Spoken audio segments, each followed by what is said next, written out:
Spectrum.com. Booking. Yeah. What is Spectrum Internet? It's invincible Wi-Fi that stays on when the power doesn't. Staying connected no matter what. It's everything you want it to be. Switch today at Spectrum.com. Booking. Yeah. What is Spectrum Internet? It's invincible Okay, so we're back. Wi-Fi that stays on when the power doesn't. Staying connected no matter what. It's everything you want it to be.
Back now.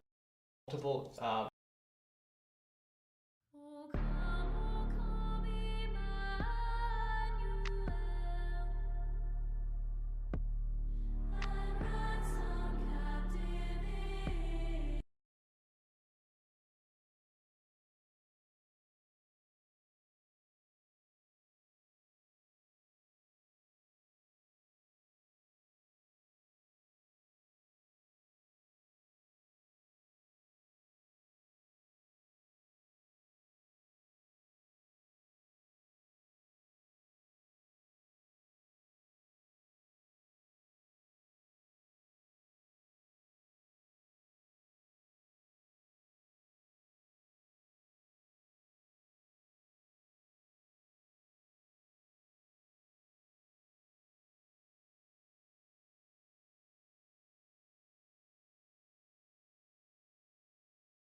Okay, controlling the cylinder. So we've worked on the sphere and the cube, and now we're going to take on the cylinder. And the cylinder is now lit from a little bit different direction. It's lit from the right above and slightly in front of our view of the cylinder. So let's start laying that cylinder in. So the first thing I'll start is with a ellipse.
In through here, so it's sitting close to our eye level, but we're slightly above it, so we see that. And I'll draw the length coming down, get a feel for that length here and here, nice and true vertical. Now in the photograph or the image, it's slightly tilted, so it's slightly 3-point. We're going to stand that back up to just 2.1 point and nice and true vertical there. So we have that.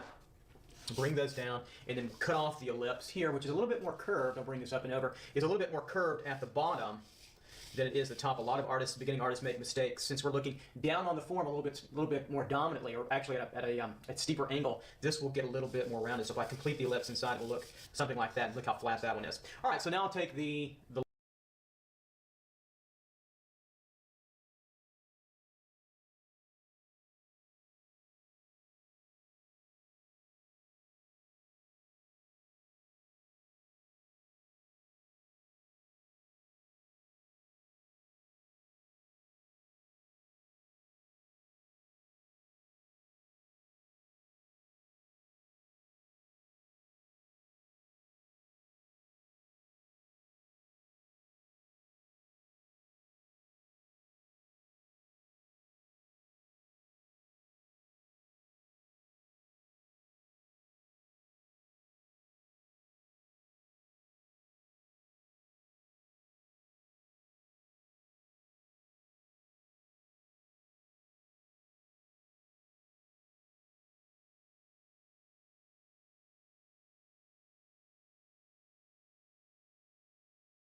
the lay-in here, since we're working on our lay-in, our light lay-in, I'm using a charcoal pencils, hard charcoal. I'll give it a little tight edge in through here, tighten that up, that edge a little bit, and let's work on now laying in the cast shadow. So the cast shadow moves in a direction from right below to top left and through this direction, so we'll work on that angle.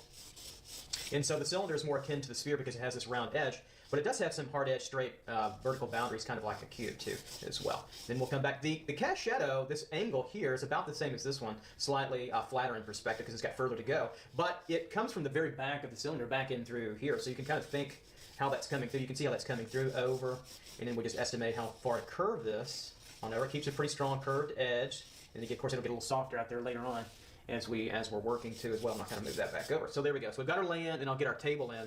So we'll bring our table over to about, let's see, right in through here, kind of all the way through, and we're good to go. Okay, now let's lay in our form shadow. So light source is coming from top right, bouncing onto the object, strong light in through here, so we can start to just say, this is where our form shadow boundary is. Now that'll be later on a softer edge, but we can kind of map it in with a little bit of a harder edge. So we've got our form shadows, we're coming across, right, our form here, and then our cast shadow moving from bottom right to top left. That's because the light source is high up to the right. Okay, so now we're ready for our first pass of our blocking, and I'll start blocking in. I think I'll start this time with the background. So we know the background's a little darker. So I'll take my medium charcoal pencil, or you could use a soft. I just thought I would go through the steps and stages with you. I can do just about everything with a soft, medium, and a extra soft, or sometimes just an extra soft, or sometimes just a soft. But I rarely use a hard in my own practice when I'm drawing, but I like to use it here because it helps students get control of charcoal a little easier. So right now I have a medium as I'm laying in my tonal values, and I mop it in. I call it a mop in. We're working really, really broadly. And you notice that I've got my pencil. Again, pencil turned to the side. I can pick up my little helper triangle here, a piece of plexiglass, put my hand on top of it to help me keep my palm from smudging and from smearing around. And then, of course, we'll block in this background tonality. And I'm generally using on the value scale about number 4, number 3, number 4, number 5 sometimes, just to block it in very quickly. Pretty quick, but fairly accurate, watching my edges. And we're separating our drawing into 1-2 steps, right? 1-2 step shading. And then if we have a cube, it's generally 1-2-3 step as well. But you can think of this as just 1-2 steps, meaning the light side is 1 and the shadow side is 2. So 1-2, 1-2. So this is a quick block, and it helps your eye relate to the entire composition. What I think sometimes what happens with young or less experienced artists of any age is you try to jigsaw puzzle. You want to start to render maybe things in through here that are really contrasty or have cool textures, and it number one, it takes a lot longer. I call it a jigsaw puzzle approach because you're working a little bit here, you're working a little bit there, you're working a little bit here, and it never really comes together till the very end. Here we can see it all together in pretty quickly in about 3 or 4 minutes. So now I'm going to come over and I'm going to mop in my form shadows of our cylinder here on the left side because it's lit from the right. And so I'll generally kind of gloss down in through here. You can go quicker with a softer pencil, but the problem with that is it tends to be harder to control since it's so soft, and you have to develop a lighter touch. It took me a while as a student to really get that, especially when I worked with the figure. It's like a runaway, I call it a runaway freight train with my students here at the university because it can kind of get away with you really, really quickly. And it wasn't until I really had command of some figure basics that charcoal I could really control it. So now we're going to block in the cast shadow here. And so to continue on, if you want to use the Progresso pencils, I'll use those some in our study of forms and light too as well. And so they're waxier and they're a little bit easier to control. And that's actually how I teach my students to start out with the figure. We use Progresso pencils so they get a little bit more confidence laying in value that way. And then later on they can control charcoal when they have a little bit of experience, a little bit more experience with the figure. That's the way I like to teach it. But everybody has a slightly different approach. Okay, so there we go. So now we've got our blocking in, and we've laid in the forms, we've blocked in the shadows, and now we're ready for to start to go further with this in what I call getting into detail. And then the next step, obviously, is to pop this out, to give it a core shadow. So the core shadow congregates down the middle. It terminates where the light ends, the shadow begins, or the light terminates, the shadow begins, and I call it the core shadow. And that's that area of the darkest shadow, right in through here coming on down. It congregates a little bit more at the top because the light source is more at the top, and you get more reflected light at the bottom here popping back up. So the next step here, let's now pop in our core shadow. And again, we're working light value to darker value and working shadows to light, to illuminate the light. So, and again, I'm working very lightly with a light touch, and I'll work up and down some, and I'll work side to side, and I'll kind of contour and caress over that a little bit, and I'm moving my body to the side, etc., and I'll turn my paper around. You do whatever you need to make this, really work for you. So I need to go ahead and correct this. This comes out about right here. Out from where the core shadow starts, right down in through here. Take a look at that. Where the core shadow starts, that's generally where the cast shadow is, where they meet up a little bit, and then the rest of that in through here is more of the table. So I'm going to take that out so you'll see that. Okay. So we'll keep going, and I'll make some more passes here with my core shadow. So we're now we're going from the block in. The next stage is to add your core shadow to get that pop, or that realization of light really starting to turn the figure. The first two steps, 1, 2, light, gives you the overall compositional structure, but it doesn't give you a lot of volume. When you add core shadow, it starts to give you really a lot of sense of a lot of movement, turning, in the realization of light on the model, because it starts to detail that shadow a little bit, and where the shadow terminates into where the light ends and the shadow begins as well. It's pretty powerful stuff. It's my favorite of the techniques, is adding the core shadow. It's pretty exciting to see that. Most artists like to see that emerge. So this is a pretty good start here. So I'm laying in. Of course, I'll go darker in through here. I want to catch this edge. Always come back and catch your edges. Be careful not to make too harsh of an outline. We can always, later on you can use strong lines. There's always exceptions to that rule. Think about 19th century Impressionist drawing, Lautrec or Degas, Manet, and they used harsh lines. Sometimes Matisse in their representational, kind of work, and it works out. But we'll get there later on. So now I'm going to turn this over to the side a little bit, and I'm going to work my cast shadow a little further through here. Turn it to the side so we can all see that pretty well. Okay, so I'll start to work that in through here. Here we go. So again, I like to flip my drawing around so I can get the right hand movement. It's just easier. See, my hand's on this paper. I'm not even protecting it right now, and so I don't have to worry about it. So if it was over here, I'd have to cover it with a protective cover. So if you smear a lot, you're having problems in your craftsmanship, that's probably right. So that's another trick of the trade of drawing, is to really make that work for you. Is to learn those little subtleties you may not pick up yet on your own.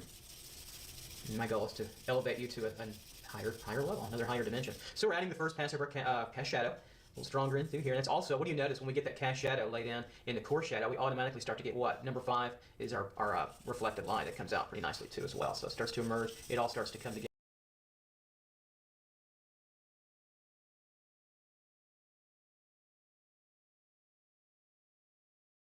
When you start to put these pieces together, and obviously really fast too, right? We're getting this pretty fast. So we'll come through here, and I'll start to work on my background tone a little further in through here.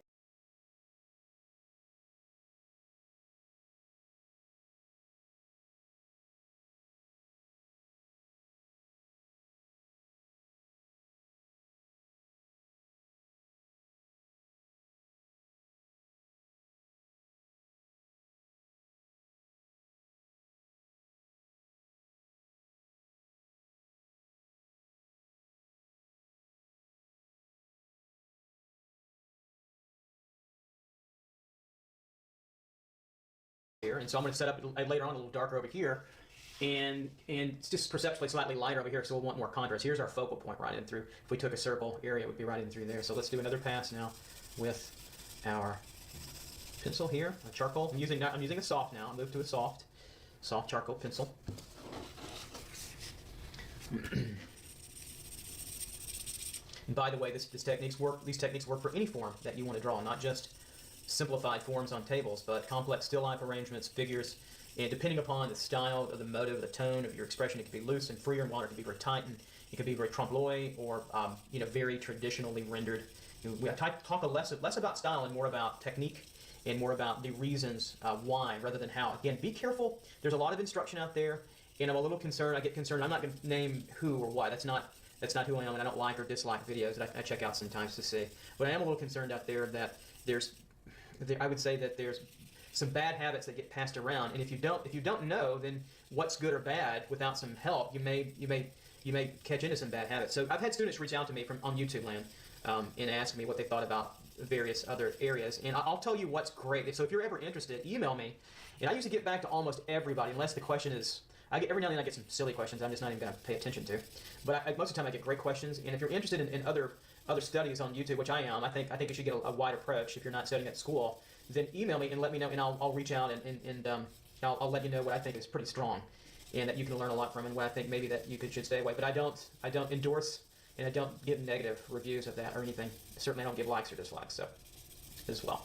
Okay, so I'm just talking as we're now rendering some background tone. You can see the drawing start to illuminate. I'm going to turn it more to this side now as I come across my surface of my drawing, just moving through here.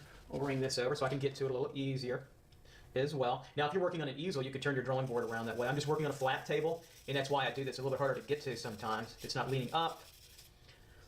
So that can be a little challenging, but I've got to keep, obviously, the camera working at 90 degrees for you. Okay, otherwise you wouldn't be able to see it as well. So Soft pencil now coming through. Look how easy. I'm just gliding through, barely holding on to the pencil. And I'll catch this edge a little bit of our table here, back in through there. And so we're getting a good now value range all over. We're about halfway to kind of a full resolution. You catch your edge running through here. Right, catch your edge on the ellipse. Got to work on this. Right through there. Just take great pains to keep the ellipse caught up. Now I'm going to lay in the first value pass of the table. And I'm going to go back to a medium. You should maybe go back to a medium or a lighter pencil just so I can now, let's see, tighten this up. There we go. Make sure I have it right in camera. And the reason why I'm going to do it with the table is because I want it to show out and be darker than the values in the lighter side of the cylinder. They're about the same in the video. The table's a little bit darker next to the light, but I want to make it a little stronger value alteration or contrast. So I'm talking about this range right between here in between here. So again, I like to butt my edges, so I take my little hard edge and put it up against it so I don't run through there when I need to. Later on, you notice that if you've watched the other two videos where I'm controlling a cube and a sphere, you notice I run values into that sometimes. It depends on what I need and when I need it. So sometimes I butt like this and sometimes I just run it into that, especially at the later passages. All right, so we're rendering this tabletop a little bit with light on the surface here. Don't forget I have a lot more of these forms in the references in the basics. Use those all the time, and then when you get comfortable, set up your own. I buy these forms from a company called, these white forms that I have from NASCO. It's not an endorsement, but they are nice, and I don't get any kind of monetary kickback. There's no profit in the drawing database. It's all public. The university gives me grants. I write grants so I can get the materials to put these videos out. It's a great public service tool. Thank you for all the wonderful emails from time to time. I appreciate that, and like I said, I get back to you when I can. And so NASCO has these little forms. NASCO is the company. They're about 25 or 26 American dollars, so they're pretty cheap, and they ship out pretty well. And they're about 3 inches by whatever the height is, and they're really nice to study from. And they're clean, and they have a rubbery kind of vinyl quality. They're really nice. And so if you want to buy your own and set them up in different arrangements, feel free to do so. It's great. But I don't get any money back.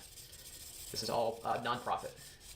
Okay, so now I'm just adding the little table value all over. And see how it contrasts a little bit from here to here? And that's what we want. We want to set up. I teach my students here to stay out of the lights for a good while until the end, and then that's where we get a lot of detail, because that's where your audience will look the most, is that contrast between the core shadow and the light. Now look how, see, I'm running this background table light into all my other values, how easy that is, because I know that this value is lighter than these, so I can go ahead and run it into them without any penalty. Here I couldn't, so I won't run that in. So I'm going to come over here, way over to this cast shadow area, and just lay some of this in, block this in a little bit further. And look how far out I hold my pencil, and just laying it pretty flat, and then I kind of just, every so often I turn it, I twist the lead so it gets to a new area. Later that charcoal gets so soft that it kind of, if you leave it on the one edge for too long, it rubs off so much that it kind of gets a weird shape to it. Okay, so there we go. We've got our first real strong value path. I think things are working pretty well. The next step now is to go a step further with our core shadow. So I'm going to pick up a soft charcoal pencil, and I'm going to lay down my triangle. I'm going to put this a little bit at an angle. That's going to be more comfortable for me, so it's going to be at an angle. I know it's kind of odd. Maybe you're watching it drawing along, and you're welcome to do that or welcome to do your own thing. And so I can get at this a little bit easier, that's why. So now I'm going to take this core shadow and start to blend it in more to the reflected light. Now it's pretty dark over here. It stays pretty dark.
I'm not a big fan of that. I might light this up, make it a little bit lighter later on, so I get more reflected light at the top.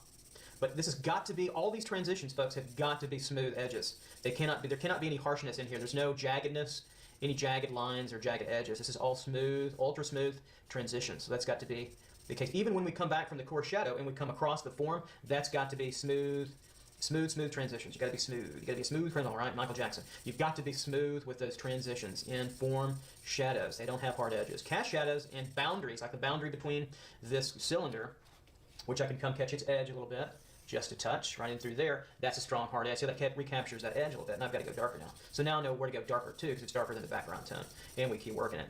So I'm going to go a decent past dark here now, up and through here, and I'm going to leave where the cylinder meets the background tone a little bit lighter than what the image gives me, because I want a little bit more core shadow to play. I want there to be a little bit more contrast between the core shadow and the reflected light, just a little bit. Not by a whole lot, but a little bit. So now I'll bring my core shadow down further. Here we go. Keep on coming, move my pencil around. Now you could render this across that way. That's a way to give really a contour. That would take a little bit longer, and I want to go a little bit faster for you. Not put you completely to sleep. That happens too. Sometimes I watch videos for what I'm learning, for home improvement or whatever, something, and sometimes I watch and it's a really great video. It's not them. It's like, uh-oh, it puts me to sleep. And it happens. So it does happen. Here we go. We keep on going. Pause it, come back to it whenever. I think video learning is pretty good stuff, and especially now when we have 4K moving to 8K in the future, that's going to be crazy. I think that works pretty well, and you can come back to that. But there's nothing like having a mentor, and not that I'm special, but I mean when I was a student, having mentors there, because we didn't have videos to use. We didn't have video cameras and stuff, but we didn't use videos yet. But there was no YouTube back in the late 90s. Mid to late 90s, early 2000s, and it's nice to have. So you notice that the core shadow gets a little bit lighter here. I'm going to keep that. I kind of like that right in through here. And I'm going to make more of an issue now of the reflected light down in through here. So artists can tweak all these. They can change the values a little bit. We've talked about that. I can make this entire shadow flat. That would look like a comic book artist. Or I can make a lot of reflected light stand out. You generally never want your reflected light to be lighter than your lighted side. That's kind of a no-no, but there are exceptions to that rule. But by and large, you don't. We don't see that in nature. Unless we have such a strong secondary light, we could have another light over here shining over, and that's a multiple light source. So I'm going to give one more pass over here with my core shadow. We're getting close to being where we want it, or I want it a little bit darker, so it gets a little bit darker than this reflected light. Where they stand out, I think we're pretty close there. Let's take a look. Looks pretty good there. I like what I've got. Now I might come across this with my medium charcoal pencil and soften and blend this up a little bit. Just a different direction of stroking can help you blend. So when I mean blend, I'm just running very gently the broad side of the charcoal pencil over it, just to kind of blend through there. There we go. So that's working pretty well. Now I want to come over and I'm going to take my medium charcoal pencil, and now I'm going to start working from the core shadow out to the edge of the cylinder on this side. So I think I'm going to turn it sideways and then, upside down a little bit so I can get to that a little bit better. And of course I'm going to have a little bit of the plexiglass protection to work with too as well. So now I'm going to, because the reason why I'm going to stroke it this way, and I want it to start to show a little bit more of that contouring. So this dark shadow form, number 3 in our properties of light, is right in through here, and it stays in this kind of value range in the 6s, 5, 6s, maybe a little bit of 7 for a decent while until it gets kind of right in through here coming down. And remember, this transition is pretty soft, so I've got a little fold in the paper. That's why there's a little tick edge there that happens. So we've got this coming through. You can keep on working it, and I can blend that pencil right into, run that pencil right into the core shadow down in through here.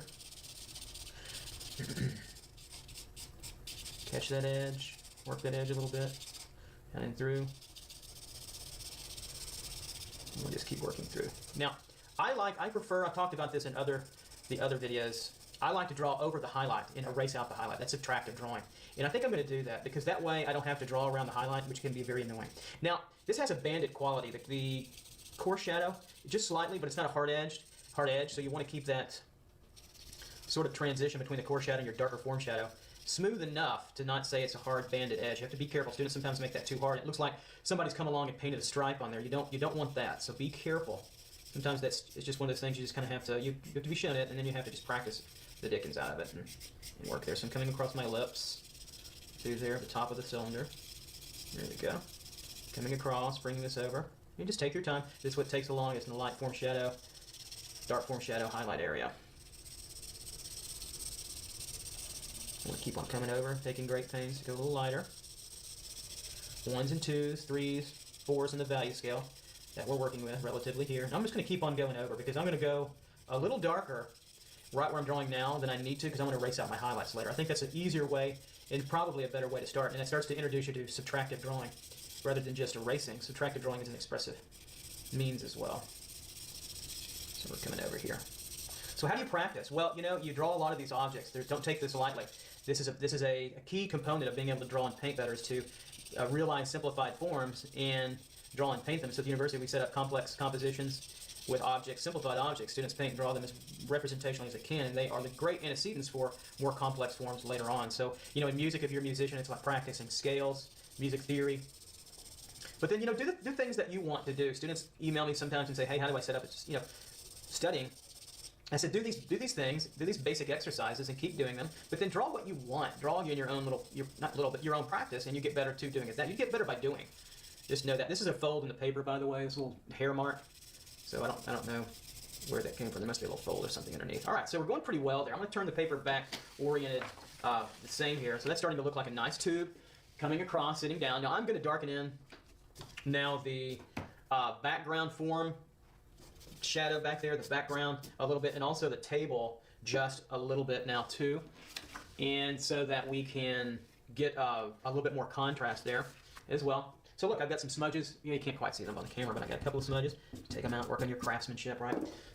Okay, so let's work on this background a little further. So here's my greatest degree of focal point contrast between my background tone. I think I'll take a soft pencil. I was using a medium. I'm going to take my soft pencil here. That way I can be a little bit more gentle with it. My soft charcoal. Take great pains to catch that edge through here. Come across this way. I might lay down my tools. I want to abut this to keep that edge a little bit crisp. Right. And I'm just working different directions, back and forth. I'm not pressing down very hard at all. You can kind of hear it hit the ruler or the triangle there to keep the edge. See how it keeps the edge nice and clean and crisp. Hard edge boundary, folks, right there. That's what you want. Hard edge boundary, because that's the end of a form. That could be the end of a wrist or a neck or a nose. You want to keep that as clean and as tight boundary as possible. It's important. So we'll come across here a little bit. Now that gives me some nice contrast against this light of the cylinder, so we can work a little bit further. I'm going to bring this table down a little bit darker than what it is in the image, just a little bit more since it gets bleached out. Just a touch further.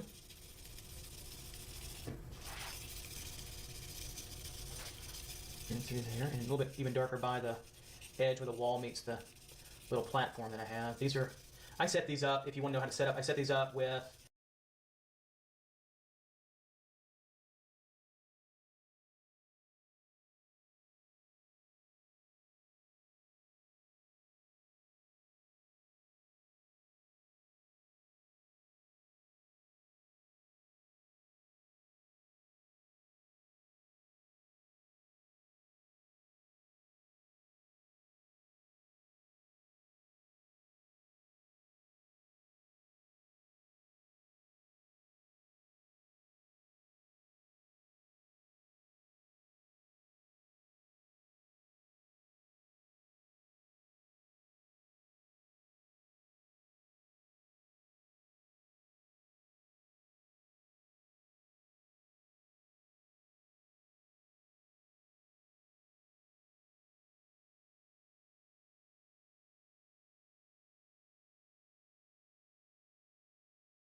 some colored or gray toned paper on a wall, and I have a cart that I set the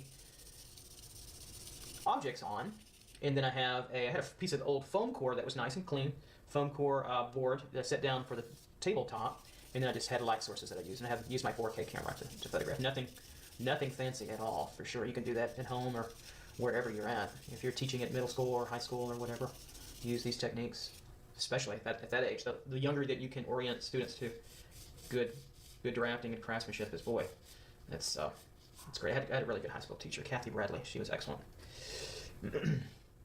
Back in Dallas, Texas, which is where I'm from, that area, Mesquite.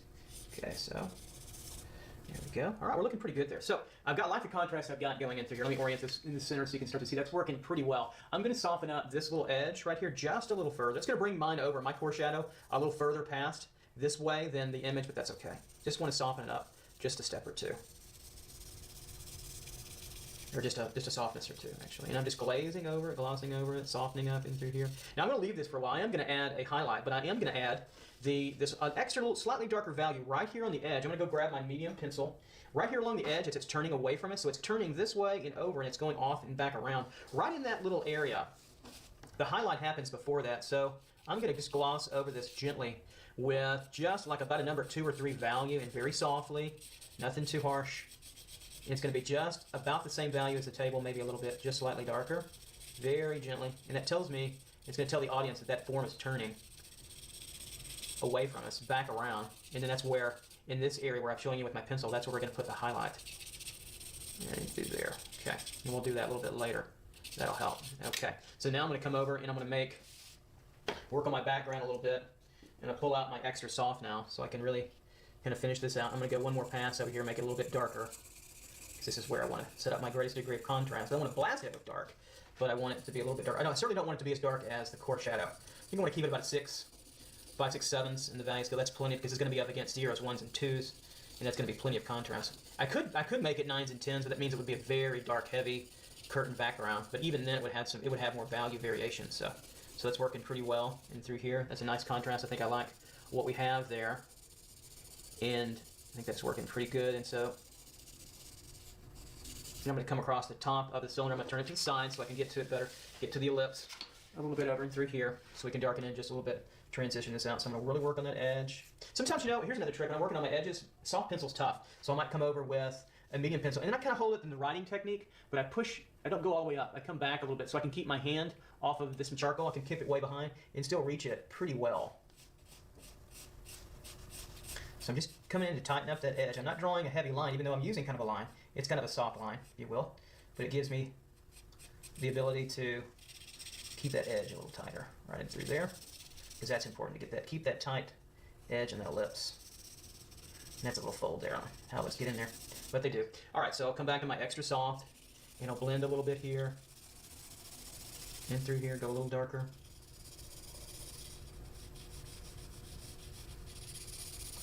There we go.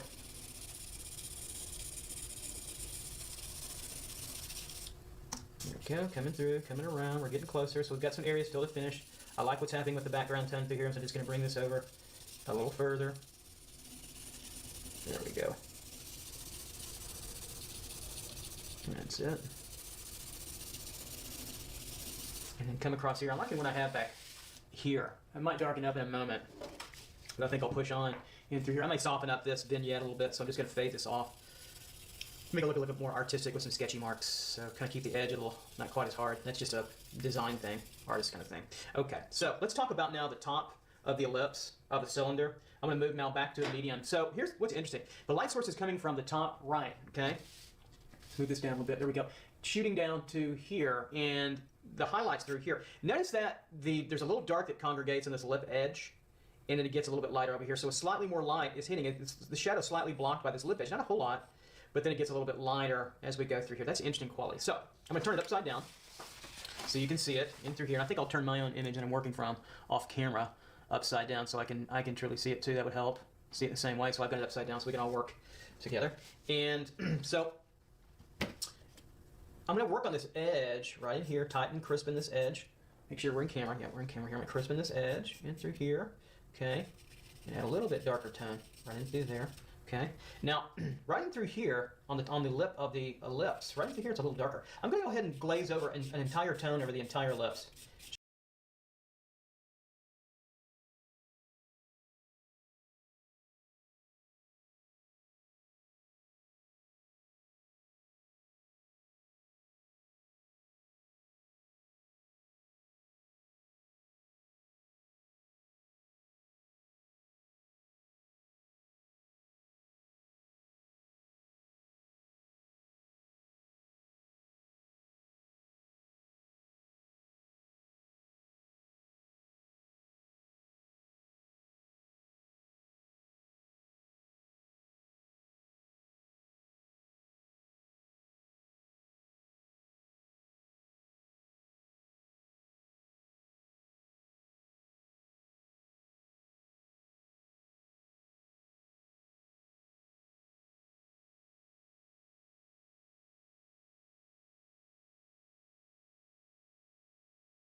just a pass now with a darker value because it's not absolute 0. That's where the highlight is, roughly. And highlights don't always have to be absolute 0, by the way. They can be darker, depending on your object. So now it's a little darker now here, not on the broad side of the ellipse, but on the top of the cylinder, but on the top of the ellipse, running through here. A little darker running through here. Then it gets a little bit lighter as it goes to the background. So now I'm getting in here and really working the tip of that edge. I might get my head in the way. Forgive me. Right through there. Crisp edge is important. Boundary edge, right? And so we'll move on over here. And this becomes a little darker on the disc or the ellipse. On top, just slightly in through here. Then it fades off a little bit, so there's reflected light and some form shadow skipping through a little bit. But most of it's pretty soft transition as we're coming through here. So you're learning how to analyze light. You don't have to talk to yourself when you're drawing. I don't, not at least out loud.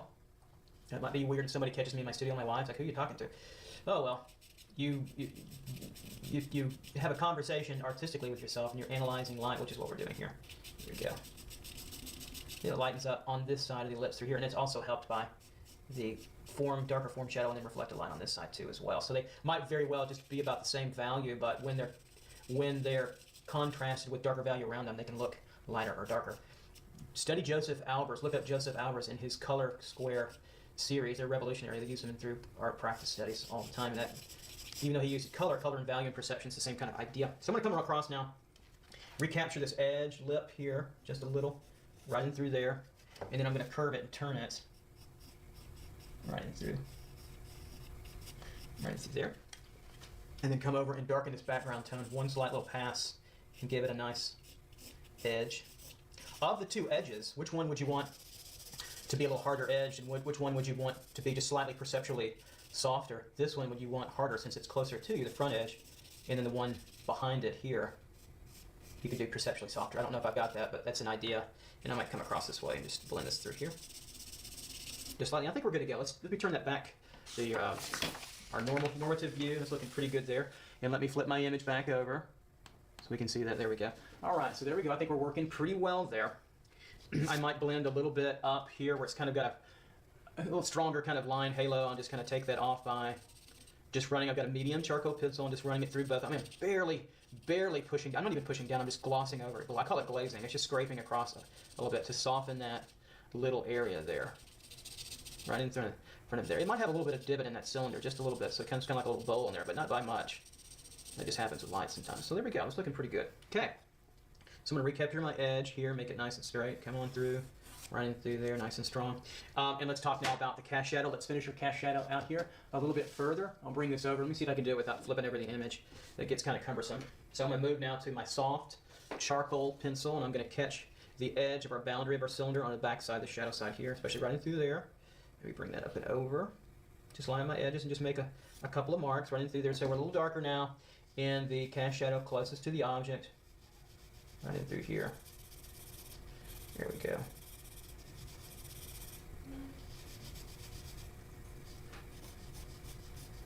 Right in through there.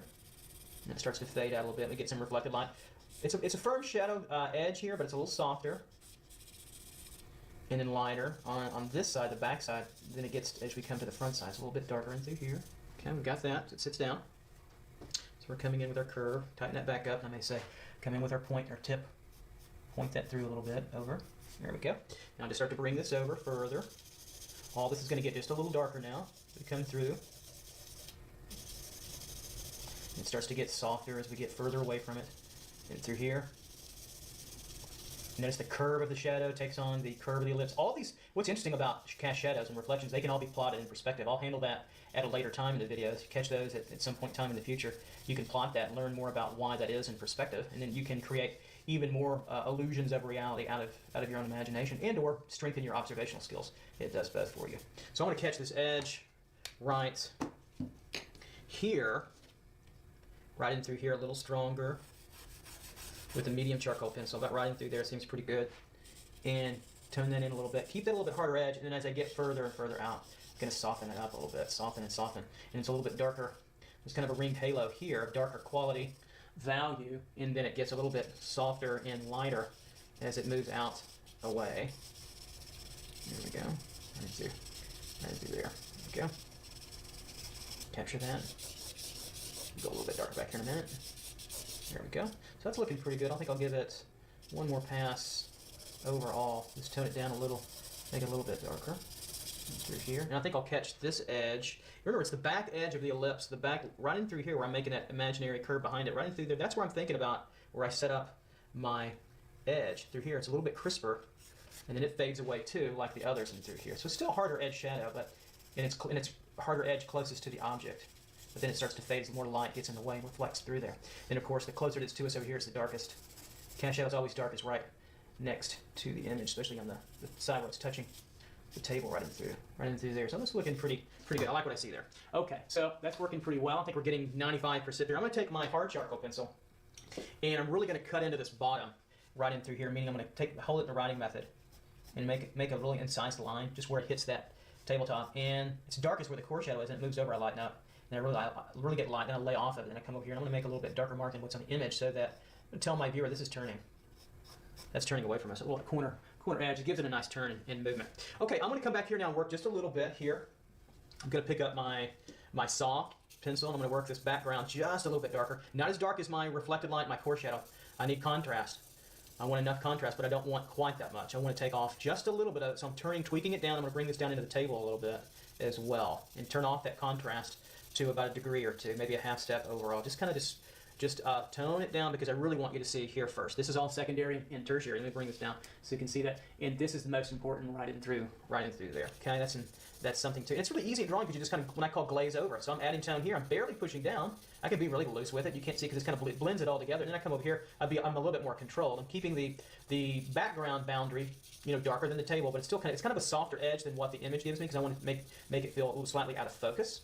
If I didn't want that, if you didn't like that, you can make that a boundary really more hard edge, kind of like your cylinder. But if I keep my boundary of my cylinder really hard edge, that's a subtle little contrast I can play off of to the blurriness of the background, and so that helps too. So see how that starts to bring this out further by toning this down just a little bit. Those are little slight artistic evaluations that we give our drawing. And so I'm going to turn this down a little bit further. Again, it's just a soft charcoal pencil. I'm barely holding it down.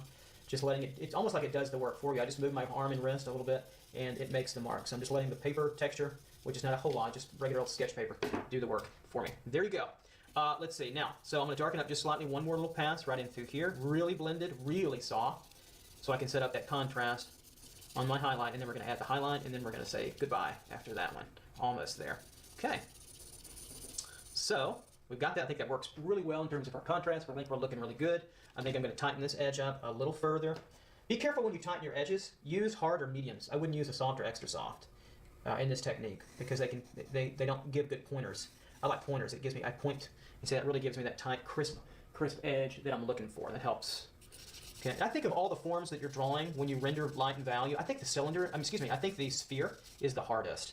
I think the other forms are a little bit easier. I think the sphere, because of its perfect circular roundness, is probably hardest to do. Okay, now let's come to the denouement here, the last pass. Let's put a highlight. So we're going to put a highlight, and I'm going to put it down the tube right where I've got the end of the tip of the pencil, right in through here. That's going to be the lightest, okay? And I'm taking my kneaded eraser, and I'm just going to rip it and tear it up a little bit so I can clean it. See how it gets lighter when I rip it apart, right? And then I put it back together so I can make my pull. Matter of fact, I'm going to take more of it off. I'm just going to use about that size. That's pretty small. And kind of clean it off, get a nice little shape to what I want.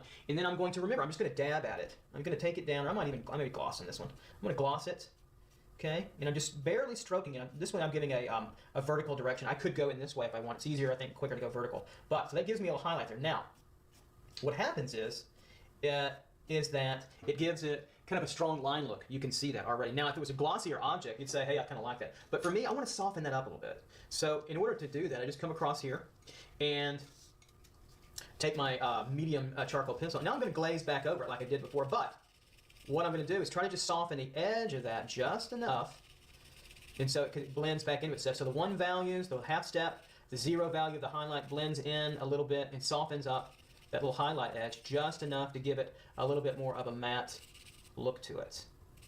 And if you mess it up, you don't like it, then draw back over it with a little bit darker value and then retry your highlight again. That's what's nice about a subtractive quality to it. So it's just a very subtle highlight. There's not really one on the cylinder, so I'm adding a little extra to it, and I'm trying to take off the bite of that hard edge. Now, if we had a very glossy, glassy kind of white object, then we would have a harder edged highlight to it. That happens. I'm going to catch this lip. Use my hard pencil. Actually, I'm using a medium. Let me go to a hard. Use a hard pencil here. Hopefully, I keep my head out of the way as best I can. And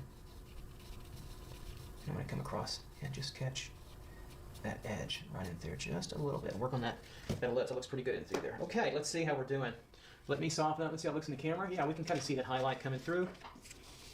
And it's a little softer now. Let me see if I can keep it perceptually just a little bit more. A little softer right in through there. I can darken this up just a little bit further. Barely glossing over. Got my medium. And I think that's going to get us what we want. And I might turn this backside, just a little bit darker. Okay, so we do take some liberties from what we're seeing in the image and hopefully make it better than what the image is. I think that's part of the trick too, is what I think I'll take one more pass back here, right in through here where the table is, where the table meets up to the cylinder, right in this area. I'm going to lay down my tool to block it out and go just a little bit darker right in through here. Just a little bit to help with the focal point right in through there. Okay. All right, I think we've got it. So that was the cylinder now. Learning to control the cylinder. We did our lay-in, right? We did our block-in. We analyzed where the light source is coming from. Remember, it's artificial. And we mocked in our values. We blocked in 1-2 steps, right? And then we started to delineate our core shadow, our darkest core shadow in through here, right? The build-up value from lighter value to darker value to the final range. Slowly we build up and layer our values. We block in and mop in the shadows, right, first so we can see the light, and then we refine, and refine to the very, very finishing end. There you go. Okay, so that was controlling the cylinder. Okay, so stay tuned, and we'll go on to other forms in different materials. I'll see you soon. Take it easy. Bye-bye.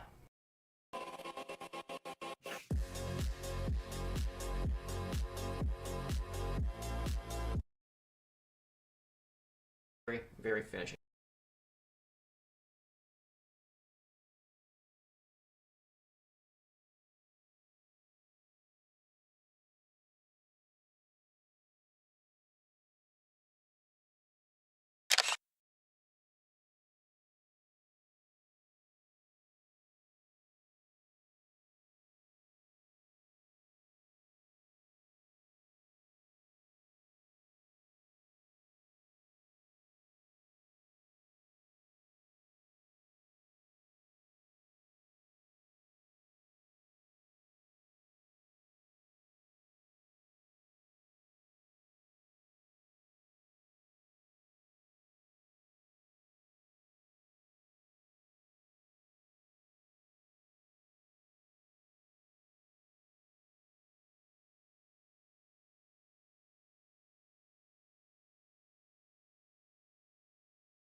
All right, so here we are now, our next value edges, light value edges contrast lesson. And we're going to go for a more complex still life situation. We're going to have 4 objects on a table. This is the basic section, remember that.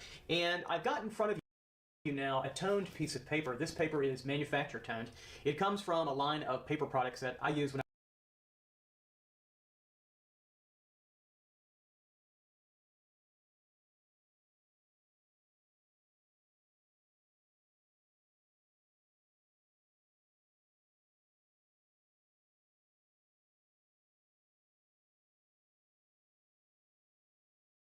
I was an art student in Los Angeles. They're called Canson. The company is Canson, and the product name is Mitientes. And I've popped it up here on the screen. And if you like these, you get these in an array of different colors. And I've used all kinds. I like to keep the backgrounds with these tones fairly subdued. But if later on, if you like working with fluorescent aqua or pinks or whatever it is, I think you should feel free to do whatever it is that you want to do. But for my students, we'll keep our ranges a little bit more kind of traditional for now, just to get a hold of it, and then a hold of the technique. And then, of course, when you want to go on to more advanced studies or do something wild with color, I say go for it any way you want. Okay, so that's the tone of the paper. Now it comes in 2 sides. It comes in a smoother side and a little bit more of a graded side. I generally prefer the smoother side, but if you flip the paper over, you'll see it comes in 2 sides, and you use whichever paper is right for you. Now, in terms of materials, I'm still going to use charcoal, so I'm using my full range of charcoal pencils, and I'm also going to be using the eraser, right? The eraser is my Staedtler wide eraser, and also my kneaded eraser in different, configurations, and of course my sharpening blade, and then my sanding paper to sand that point to a nice tip. Now, what we're adding in this technique, and what I'm going to show you, is going to be what they call white charcoal, or just chalk. Cut.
Okay, 5, 4, 3, 2. And so now I want to bring to the equation the white charcoal. Now this is from General's Charcoal. You can see there, the brand I like to use, and I tell my students again, it's the white charcoal. It's really not charcoal. Charcoal doesn't come in white. Naturally, it's a black occurring mineral. But this is white chalk, and so they call it the white charcoal. It's calcium carbonate. It's more kind of like a pastel white, if you will. So it feels a little bit different than the normative chalk that you use for an old chalkboard, even if you've never seen that before. Some of you younger students don't even know what a chalkboard is, probably, right? But this is wonderful for the tone paper. So let me demonstrate a little bit. I'm going to bring this paper a little over to the side and show you this technique right over in this field. Now, the reason we use a toned paper, this comes from Renaissance Techniques, and we can have an extra layer instead of just a stark white. If you don't like the stark white, we have an extra toned layer. So let me show you this way, the way I think about it. So if we have a little circle here, right, the value inside that circle is about a number 5 value, right, on the value scale. So that's about the tone of the paper, about a 4 or a 5. So anytime I want to go darker than that, right, I pick up a darker pencil and I start to manipulate that. So I can go from there. That's about a 6, then a 7. Then an 8, right? Keep on going here. Then a 9, and then all the way to, you get the idea, to a 10. Pretty good there. So we've moved over from a 5 now all the way to a 10 on the value scale. So now going the opposite way, if I want to go lighter, because remember this is dark, right? This is dead, roughly in the medium to light a little bit. This might be even 5. So this could be 4 or 5 really. 4 to 5 depending, and but I think we're close when we say that. And then we can say over here that anytime I want to go lighter, right, to absolute 0 on the value scale, we can start to lay down a tone that's lighter than the value on the medium paper that we have. Okay, so about 4 there, or 3, then we'll keep moving over, go a little lighter, okay, and a little lighter next to it, okay, and then we'll blast it right in through here. And we'll go as light as we can possibly get it right in through there. So that's true opacity. Now, every step along the way, what's important, we allow some of the paper to kind of show through in our drawing. Let me come in really close with the camera, and let me center this over. And so you can just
we have 4K here. Let's get in oh so close and through here best we can. So there's a great example. Take a look at that. See how it's like grating cheese. If you know what that, if you just make, you're shredding up cheese. And so when you scratch that, scrape or scratch that pencil over the paper, when you leave it less than absolute light or absolute dark, right, you leave some of the tone of the paper showing, and that gives you kind of a beautiful quality to that. So the tone of the paper can influence a color. It's kind of monochromatic in that way. So now we're at, over here, we're at 0. So absolute light, right?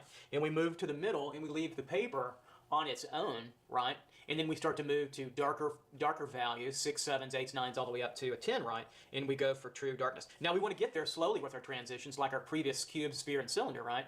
So we're going to be working light pressure to heavier pressure, and then we block in our shadows to our light. Okay, here's one thing that's also going to be different for this particular technique.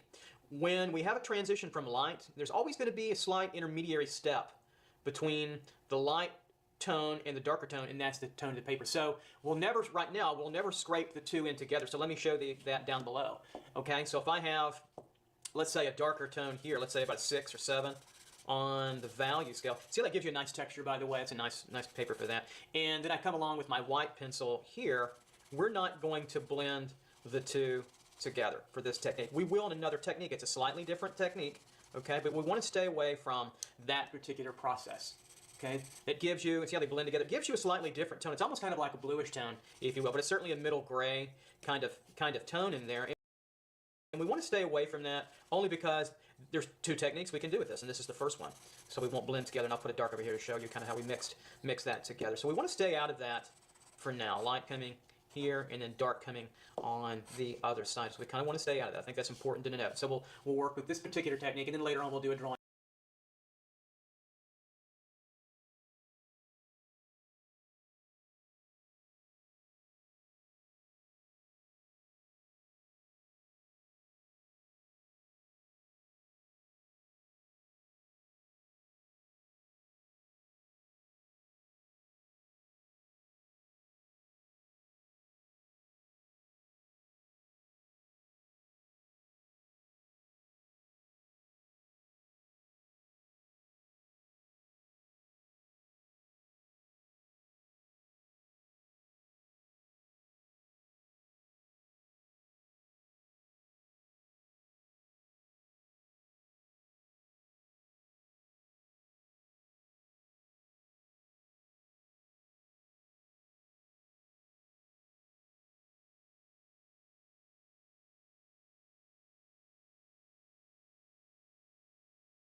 That involves that particular idea. Okay?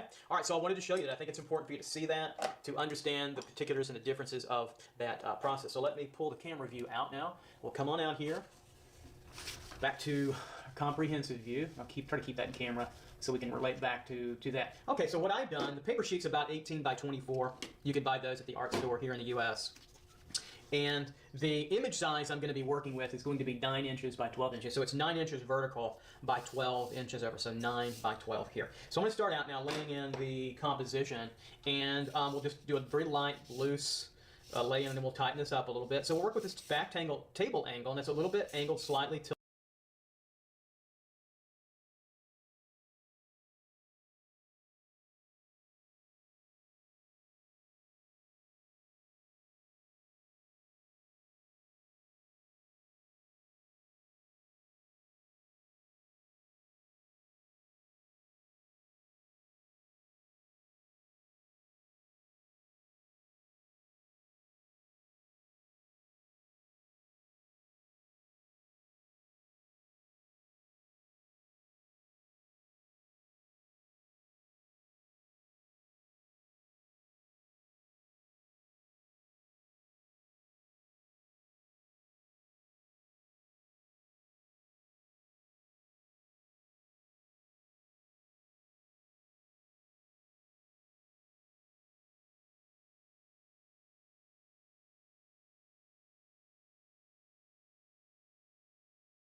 tilted from lower left, higher right. It almost bisects the composition almost down the middle, doesn't it? So we'll lay that in nice and loose right in through there. So that lays in through there, and I'm going to keep that a little bit tighter. So I'll take my hard edge here and just kind of give it a little bit tighter, crisper line right in through there. And then we'll start to lay in our forms. I might lay in the cylinder first. So the cylinder is about right in through here, and it's about this thick, and it lays on the table about, I don't know, about right in through there. So we'll come across and lay it, get its height here to about here laid in. There we go. Then I'll start to work on the ellipse. There we go, get that laid in. And then the top ellipse in through here, pretty narrow. We're still looking above the object, looking down on it, so we see just the top part of that ellipse. So we know what our point of view is already. So we've got that laid in, then I'll come and just tighten up these angles, get these nice and vertical in through here and also here. So we've got our lay in there. And I'll put the forms in first, and then I'll worry about their form shadows and cast shadows right after that. So the next form I'll start with is the sphere. So we're kind of catching 4 of our objects pretty quickly in a very simple form, and they're not overlapped, you notice. It's a pretty basic drawing in through here. So we'll work on the sphere in through here. We'll get that laid in, nice true kind of circle through here, so it doesn't touch the back of the wall. There's a little space there, so it ends about right in through there. There's our sphere through there. There we go. And then I'll lay in our cone. The cone's a little bit lower than the cylinder. How do I know that? If I brought a line across, we know that horizontal alignment, we know that the cone is just perceptually slightly smaller. It starts about right here, lower than the cylinder. Over here, it's about right there. We'll bring it on over. And our image is going to cut off just a little bit from the image that we're working on, which is totally fine. So we'll cut that cast shadow off a little bit. So we'll lay down the ellipse here. It's a very kind of controlled drawing. So what I might do to get the top of the cone is kind of put points about right there, kind of in the middle here, and I'll draw back to it. I'll freehand it first, draw back to it, and then we'll come back on there second in here, tighten it up with a little edge. Since we're working with man-made objects, I like to freehand them first, have my students freehand them, and you can come back and machine tighten them up with a harder edge. Since they are man-made and they have harder edges, it doesn't hurt. We just don't want to be too stiff with it. You can sketch with a hard edge, believe it or not, quite nicely. So there's our lay in there, and then our last form before we catch our form shadows and our cast shadows will be the cube. Now, here's interesting about the cube. Over here, take a look at the image that we're working from. Because the photograph can distort a little bit, that's called parallax. It can act like when we're looking how we see in perspective. If you haven't studied perspective lessons, then you won't be quite as sure about this. But if you have, you know that this particular cube over here is slightly in 3-point. That means that the verticals are converging to another vanishing point down below in the center of the Earth. I'm going to straighten these verticals up to make it 2-point. Okay?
or actually in this case 1 point, so it's actually straight to us, so that the front face of the cube will be a flat box. The verticals are slightly tilted. I'm going to, like that, right? I'm going to just straighten them back up into a true vertical. I think that's important for now. So I'm going to bring this over.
So we're about right here. We're off the edge a little bit and bring this a little higher. So I'm going to erase out this little line here. There we go. So we'll get our composition set. I'm going to bring this box up a little higher just because I can. Right in through there. Okay, we've got it set so it feels pretty comfortable in there. Actually, I'm going to erase this off. Sorry about that. Since we have depth there. There we go. I need some depth there. Because this image is a little bit longer than the image we're working from. So I'm going to bring this over almost to the edge to get that front plane. Sorry about that. There we go. And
about right there, and then over here. Now we're going to have to catch our depth. And I don't want my depth to run into my cylinder. I don't think we will, but we're going to get closer than we are in the image, and that's okay. We'll make a few distinctive changes, slightly about running through here. This comes over, and we'll bring over a 1-point cube, and then on down. We'll cut that off about right. Yeah, there looks pretty good. And over. Now tighten it up a little bit. Square that off with my hard edge here, and then there, up, nice and clean. The only problem is, since we put it a little bit closer to the cylinder, I don't necessarily want that cast shadow over here to run into my cylinder. I don't want to do that to you yet. I want to get there a little bit later on because we'll have to talk about cast shadows on different forms. Okay. So what I'm going to do is I'm going to shorten this cast shadow. I'm going to erase this off a little bit. Keep that cleaned up. Just using my kneaded eraser, nice and soft erasing. So we're going to use the same shape with our cast shadow here, but I'm just going to go probably, well, I don't know, maybe we don't have to. Like, if it's going to end here, yeah, okay, I don't think we have to. So cast shadow is going to be here, running through here, coming over, angled slightly in here. We're going to bring over this over here, this back. That's not bad. It'll work out for us pretty nicely. All right, so there's our cast shadow of our box form. Now our form shadow is already here, so we don't have to really make an issue of drawing it any further. So let's draw the form shadow on the cylinder so it starts to fall about right in through here. Remember, I'm using a hard pencil for this. I could use a medium or soft, but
but heart's pretty easy to control. And then the cast shadow from the cylinder, here's the one I want to talk about. It goes off here at an angle. The ball is overlapping just a little bit, so the angle comes off about right there, and I might want to bring up this ball just a little bit more later on.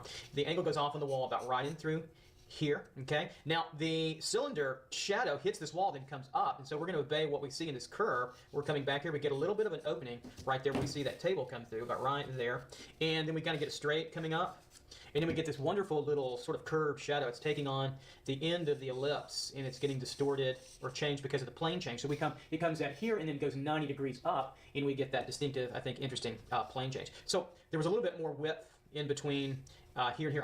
I could actually change the angle if I want to be really accurate of my cone.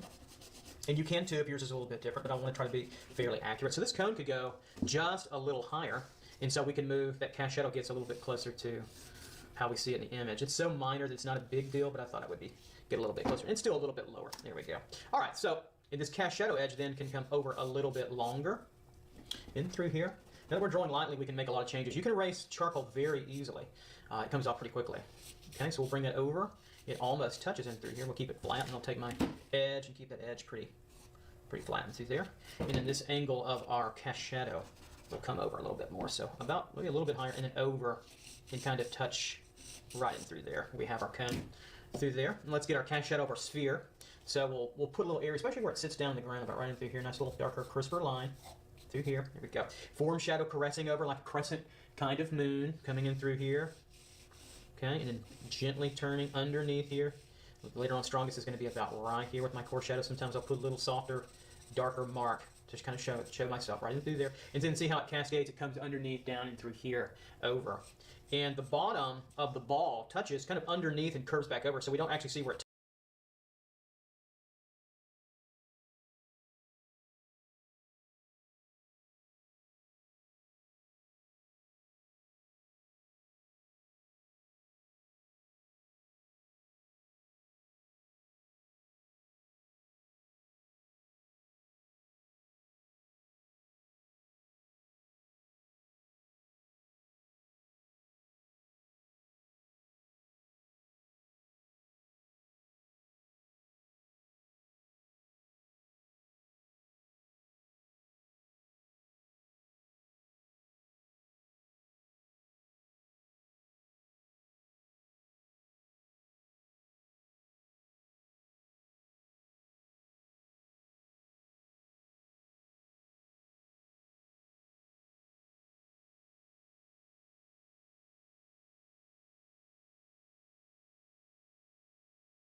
touches, we see that darkest part of the shadow.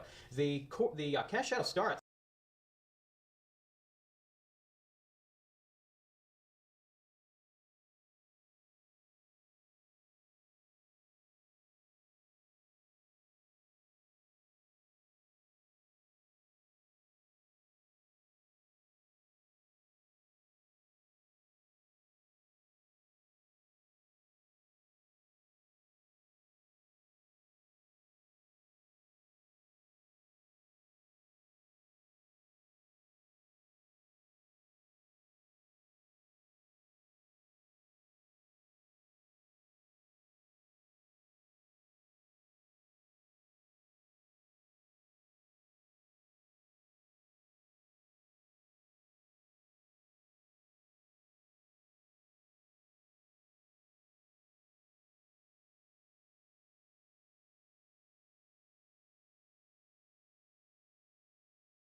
about right here on the ball, a little bit where the crescent of the cast shadow kind of ends down in through here, a little bit over, then right in through here, and then we've got a drawing ellipse problem. It's moving back in space slightly this way. Why? Because the light source is high to the left, coming down on the object. So the direction, I'll put a little directional flow, is moving in that direction, so we can kind of, but just barely, so we can come across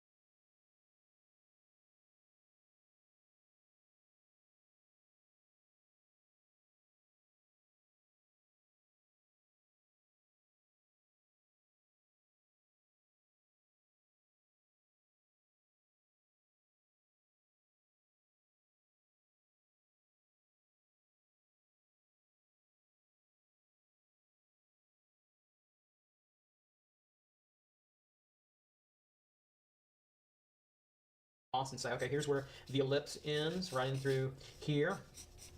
And remember that cast shadow is a fairly hard edge, and it starts to angle off just a little bit and get that in. So we've laid in that cast shadow, and then we have the lighting situation now for the cone. I'm going to strengthen up this line just a little bit so we can see that in through there, and then we can now put on the form shadow. We don't see a lot of it. There's enough of it, though. We're starting to get sufficiently moved away. The light source is sufficiently in front of the cone, just enough to push that form shadow pretty far over. And then we'll catch this edge That's where it touches the table. Nice and clean there, really strong. It touches all over actually, but there's a real strong dark because that little tip there, that's where it really starts to turn over. And then we'll just tighten this up a little bit through. And then the cast shadow moves back into space this way, away from the light source. So if we kept going, this would get to about way over here. And then the cast shadow starts on the backside. You can imagine that coming through. We'll erase that in a moment. About right here, and then angled over, gets flatter, and it starts to end about right in through there. So that's our cast shadow shape. We got all that, and then we can say, okay, I'm going to take this ellipse out. That'll get in the way later on, and then of course we'll take this out of our picture plane too. Or you could leave it in for sketch. It doesn't matter to me later on. Good craftsmanship matters. Okay, so now let's block in, and let's separate in our drawing the light side from the dark side. Remember that 1-2 step, 1-2. Now, this won't involve any of the white charcoal. I really don't get to the white charcoal at all until the later stages. And there's a reason why for that. It can kind of run away from you a little bit, and I think systematically speaking, which is kind of what we're doing now, it's a very hierarchical, systematic approach for now, and it serves you well academically in your training, and then you can break those rules. But you'll see that if we work from our shadows first, even on toned paper, just like we did with the white toned paper, it works pretty well. Now, we'll reverse that trend when we work on a very dark background, because we can't block in shadows. We wouldn't be able to see them. So we can flip that process and work with light. Now you could work your light first. I just think it's a little bit more logical and saner, if that's even the proper word to use, to block in your shadows first. So let's do that. I'll start back with the cylinder, and let's just start to mop in now a tone. And we're going to go to about a 5 or 6 on the value scale. Nothing too crazy. Soften this edge a little bit. We know that that's the form shadow on the cylinder there, and you'll see how quick this can get to start to come up and start to pop out. So we've got the cast shadow now of the shadow shape here. Okay. And of course, that background tone is going to be darker too later on. That pushes that dark. I'll recatch this edge of the table about right into here, and over there. And then we'll work why not work the cube? Okay, now the cube does look a little different because we straighten it back up. Okay, we straighten it back up, and I could make that a little bit taller to make it more of a true 1 point and not a tilted, slightly 3 point because of the parallax of the camera. Just keep that in mind. So we altered that a little bit, made that more of a true 1 point. So we'll block in our form shadow here on the box and the cast shadow. We'll group all that together. So we're blocking in, mopping in, and grouping together. Form shadow, which is a naturally occurring shadow on the cube, and the cast shadow, which is naturally occurring from the casting of the cube onto the table. We'll do the same thing on the sphere. Nice and simple and easy. Right in through there. Keep it solid. I can come back and just catch that edge when you lose it. And the kind of already had the form shadow here, and then the cast shadow there on the cone there. And let's go ahead and block in really lightly. It'll run into this value on the cast shadow, but let's go ahead and do our background tone since it's darker, so we can really start to separate light from dark. So I can draw outside this box a little bit, and you can come back and erase out the edge if you want to keep a crisp edge, which I think is smart. So through here, we're just going to block all this in. And later on, I'll be turning my image around a little bit so I can really get to it. I think I can do this pass without it. So if you haven't noticed, I'm a really big proponent of controlling your image and moving it around as per needed, and also a little protection on your hand, on the surface of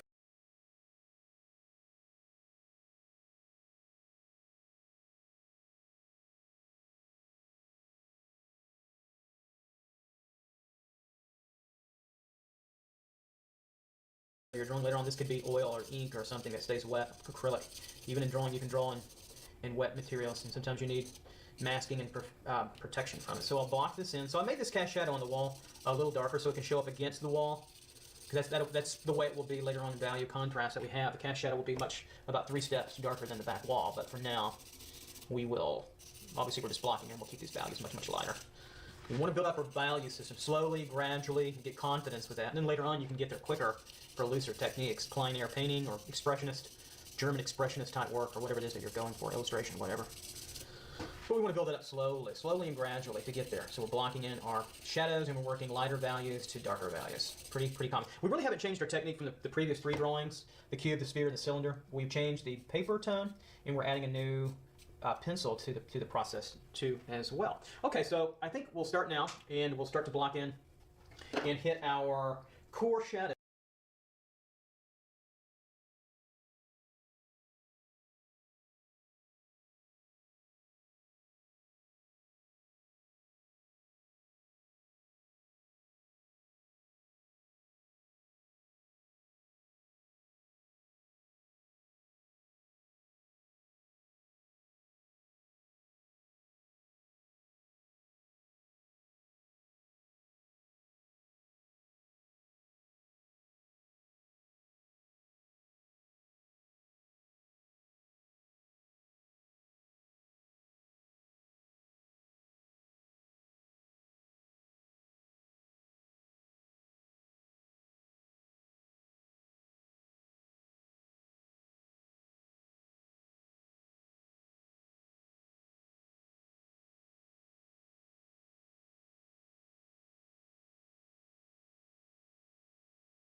shadows. So the darkest parts of our shadows, right, that occur naturally. I'll start with the cylinder, so we can see that it starts to hit up at the top. And maybe we should come in just a little, and maybe not too far. How about right there? That's perfect.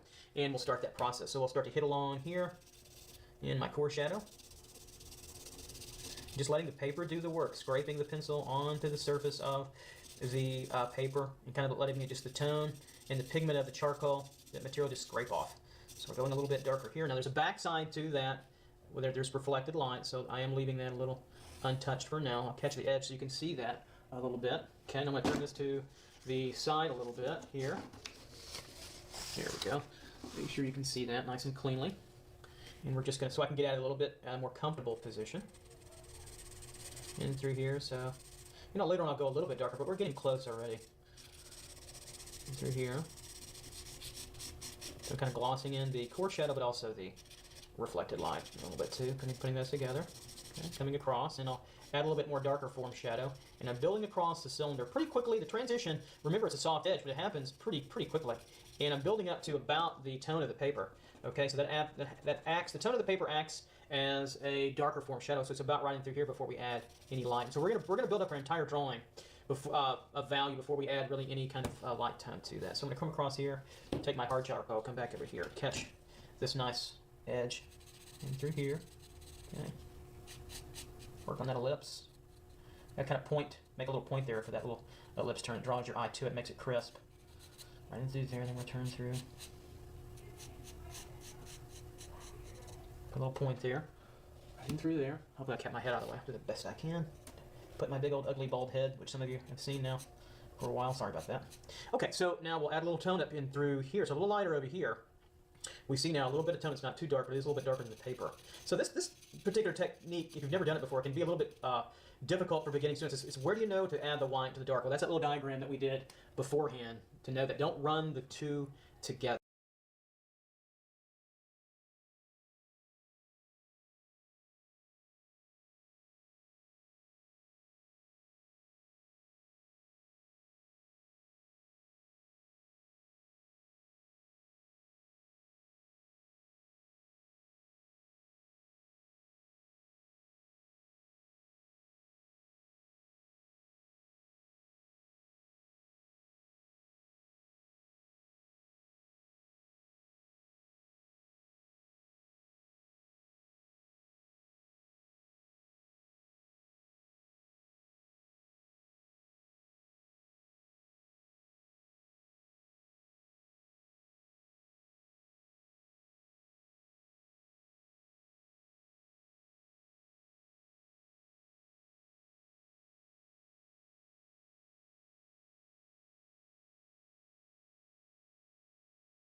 Let them be separate. Let the darker values and the lighter values be a little bit separate now from each other. You'll see by example. That's what we're all about here at the Drawing Database, is to lead by example, and then you can go out and do your own thing. I get a lot of cool emails out there, and I'm starting to get a lot more students that need some help with technique. I'm not coaching. I just don't have the time to see everybody. It's so hard because I've got my employment here at the university and my own professional career. But I can help you some. But if you can get to your local university, if you're out there, if you can't afford it, that's okay. I can help you the best I can. But if you can get to a local art instructor that you trust, and that's going to take some trust on your part, do that too as well. Okay, so that works pretty well. I'm going to put a little tone on the back side of the cylinder to say it's turning away from us. Right through here, it doesn't necessarily show up in our image, but I'm going to put it there to turn it. I tell my students to add this. It gives it more of a dimension. So I kind of run into the background tone and then into the cylinder pretty quickly, and then kind of lay off of it, and we're pretty good there. All right, so I'm going to add another passage tone in the background here so we can start to see the cylinder pop out a little further in through here. There we go. Bring it up to that line. And keep on going. It's that wonderful texture that paper is showing through. It's wonderful. The Canson Mi-Tintes is designed for this. Sometimes you get little folds in your paper. I'm not sure what that is, but that happens. So let me keep going over here. Just adding another tone to our background. Now, a word to background tones. This is pretty flat, the situation that I've imaged. However, we can modulate that a little further, meaning that we can make areas a little darker and a little lighter. How do you know how to do that? Well, look at art history. Look at Velázquez. Look at Monet, Manet. Look at Raphael, Rembrandt, portraiture, Rubens, Lucian Freud, contemporary David Hockney, one of my favorites. And modulation of background tones is kind of taking artistic license and not making it flat. You want to make it, the trick is you want to make it atmospheric. It's not a trick so much as a technique of awareness of modulating background back and foreground. Nothing really is truly flat in a representational image, painting or drawing, meaning that there are modulations of light and value to show light. So if you're drawing, let's say you're drawing and painting somebody who's got a flat black t-shirt on with nothing on it, right? You would not paint that shirt flat black value.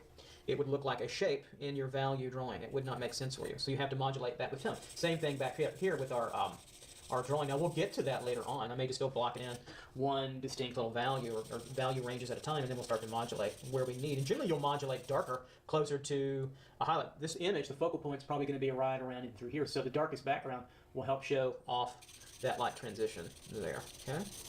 All right, so I'm continuing on here. And this paper is just beautifully made for charcoal. Look how it's like little bitty striations or gradations of tone. Let that little texture happen. Let me come in so you can see it. Let me come in deep here, real deep, deep, deep, deep. Get way down here, and it kind of gets abstract. So take a look at the texture of the background. See how it makes these little linear striations? Allow that to happen. That's a good thing. That's an art historical thing, and you see that in master drawings. Don't worry about that. If you don't like it, I'm sorry. Then take it out later on. But for now, keep that in mind. Try to keep that going. Let me pull out just enough so you can see all that. Back in, and we'll keep on trucking here. Okay. So I'm going through. Now I'm going to go a little bit darker against this ellipse of the cylinder. There we go.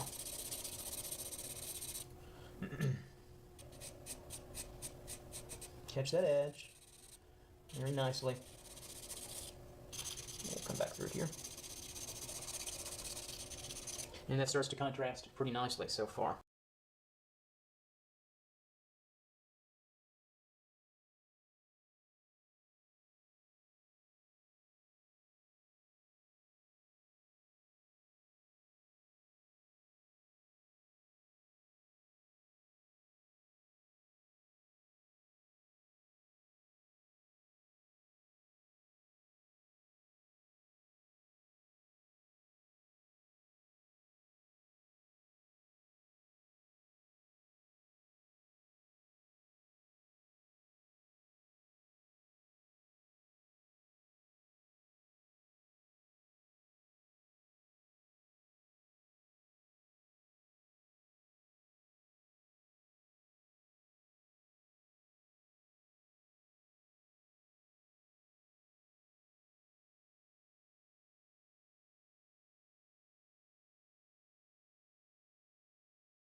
we'll keep going. Now I'm going to continue on here, but I'm going to come over and kind of glaze over this tone into here. Notice I'm starting to lose my cachet. I'm going to make it a little darker now. I'll catch it. There's a lot of work to be done over here, but we'll catch it for now. Try to keep that edge. Okay, and we've lost our table edge. And we can regain that pretty quickly. I'm going to come over here and glaze through this, draw through this here. And I'm going to catch the edge now of my cylinder where I want it. Be careful by making it too strong a line. Just enough to catch that, okay? And we can see that the value in our image, in our background image, let me turn it straight here. There we go. And just about in camera. Let me come out just a little bit. There we go. The background image over here, a little bit more, sorry. Now I can go.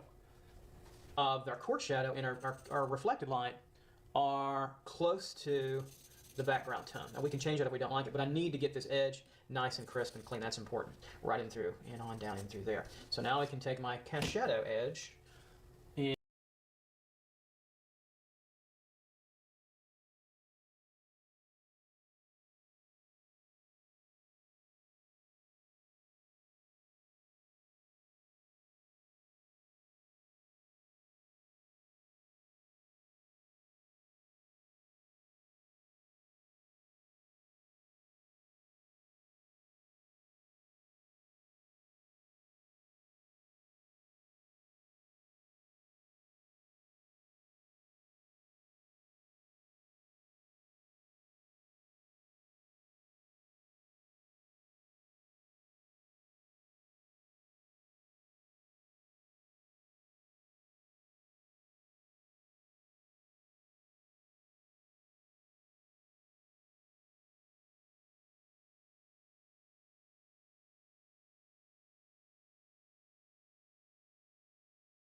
And make this a little stronger through here. Catch that. There's an edge here that I need to catch that goes to the cast shadow on the wall, so I can go a little bit darker. And then I can come in here and start to draw into the cast shadow a little bit darker. Catch that. Just kind of letting the pencil do the work, the paper actually do the work for me.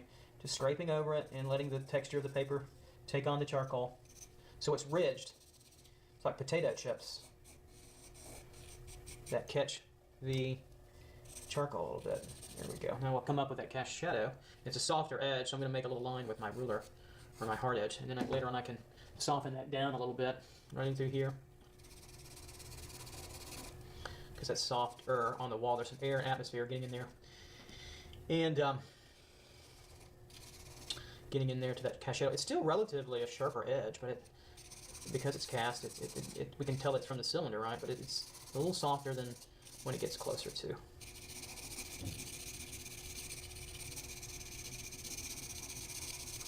There we go.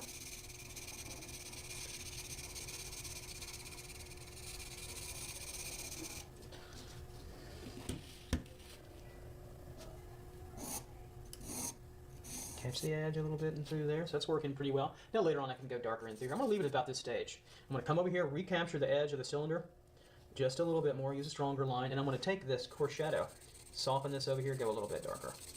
That's going to be close to where it's going to be, where I need it to be.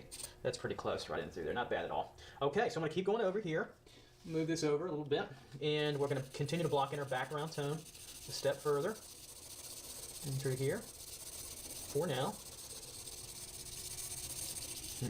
Catch that edge, catch this edge over here. So when I work this straight up, sometimes I have to reach way over and out of the camera, and it's a little harder, so I'm going to continue to do that. I'm trying to move it too much, but I'll probably wind up breaking all that, because I have to. It's just, you want to see a good demo, and so I have to move this around. Don't be afraid to move your image as much as you need to get the right stroking pattern that you need. It's really, really important. Alright, so we're coming over here, laying down this tone.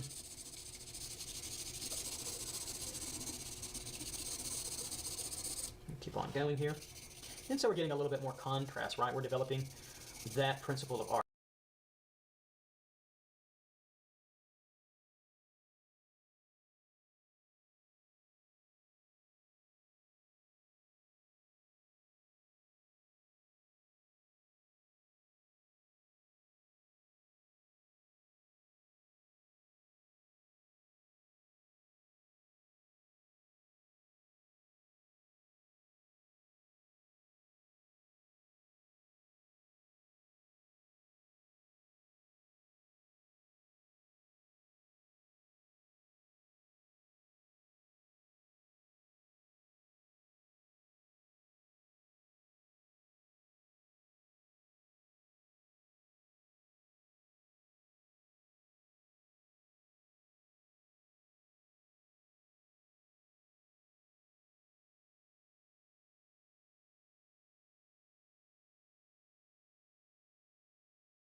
art.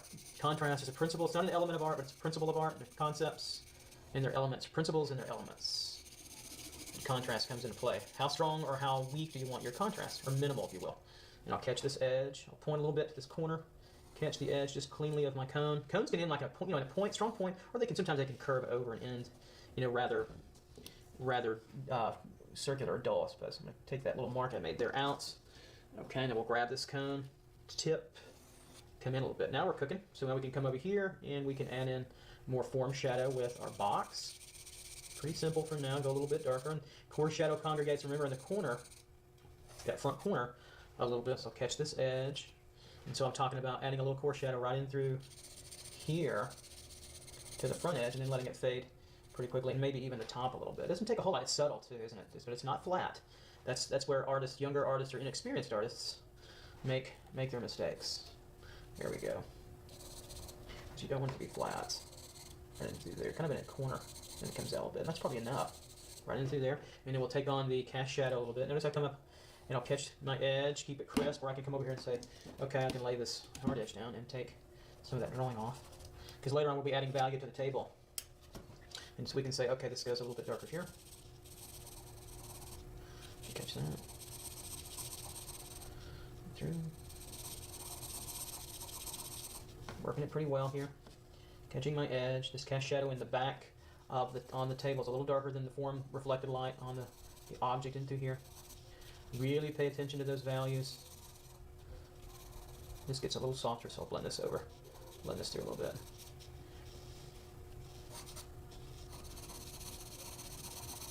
Here we go. That's looking pretty good there. So let's push on now with the sphere here. Excuse me, the sphere. And we'll start laying in, blocking in its core shadow as well over here. So we'll kind of just, again, take where we were at here with the form shadow.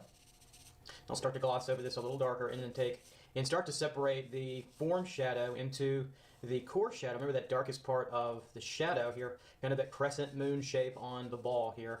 And it's where the light ends and the shadow begins. And it creates this very soft edge right in through here. And then it also creates on the other side of the sphere, the back side, right, this reflected light. And so it does a lot of things at once. It's very powerful, and it gives you that pop, what artists call that three-dimensional kind of popping out of the surface. It's a technical term that artists use. If you hear that pop, that's what we talk about in art terms. And so it's already giving you that quality, and then we'll come along here and go just a little bit darker right in through here, and then we'll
soften this up a little bit in through here, because we're starting to transition pretty fast into darker form shadow, and then the tone of the paper, remember, we'll get to here pretty quickly. And then we'll get over to the lighter side of the object pretty quick too. So I'm going to darken this in right in through here. That's getting close to the actual value I want for the objects in terms of its collective beginning core shadow value. So I'm going to come across the other side over here of the sphere and give a little bit of backside darkening, just barely though, not a whole lot, just a little bit more than what's on the photograph, just to turn it a little bit further and say that it's coming over and then coming back, coming around the form and leaving. So a little bit darker sometimes than what the actual image will show you. Okay, so back on over, and let's tackle now the cast shadow of the object here a little bit. Let's start to block that in a little bit further. And so I'll come down here and catch underneath. Now again, it's always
darkest underneath where the ball touches the table where it's closest. So it's darkest, you can see it right in through here. And that's the most immediate part of the core shadow. Hardly any light gets through there. Then it lightens up a little bit over here. And it takes on the underturn, right? Comes over, and there's still a little bit of cast shadow left in through there, about right in through there. So it's a little bit lighter as it comes out a little bit. But right there where it touches right in through here, the table and underneath. Actually, it touches deeper underneath because it curls around. So the edge of the sphere, none of that's touching anything really around here. It's touching a little bit deeper within the contact on the table, and it gets really dark inside there. So we'll come out here now. We'll stay relatively pretty dark in through here, but it's not flat. And let me talk about why it's not flat. Because atmosphere, air, and light is bouncing over all of these objects and onto each other. You get reflected light. But again, it's darkest closest to the object, and as we pull out a little bit and get a little bit further out here where the curve is, that gets a little bit lighter, and you can play around with that, or play around, but adjust that to your liking. And so I'm going to make a little bit of outer ring just slightly darker as the inside gets a little bit perceptually lighter, just a little bit. And this stays pretty hard edged, and it gets a little bit softer along the outer boundary on the outer edge here. So I'm going to blur that just a little bit. Later on, you can use your fingers to blend a little bit to change those edges. I'm not going to do that in these beginning exercises. I want to disabuse you of using your finger to smudge and blend, not because I'm mean and I'm a tyrant, but because I want you to be able to control it with the tools. You can do that with the tools. Once you can do it with the tools, I think, pretty well, then I let my students, I encourage them actually to experiment with finger manipulation and or stumps in chamois or paper towels, and then draw back into that with pencil texture too as well. A little bit of both.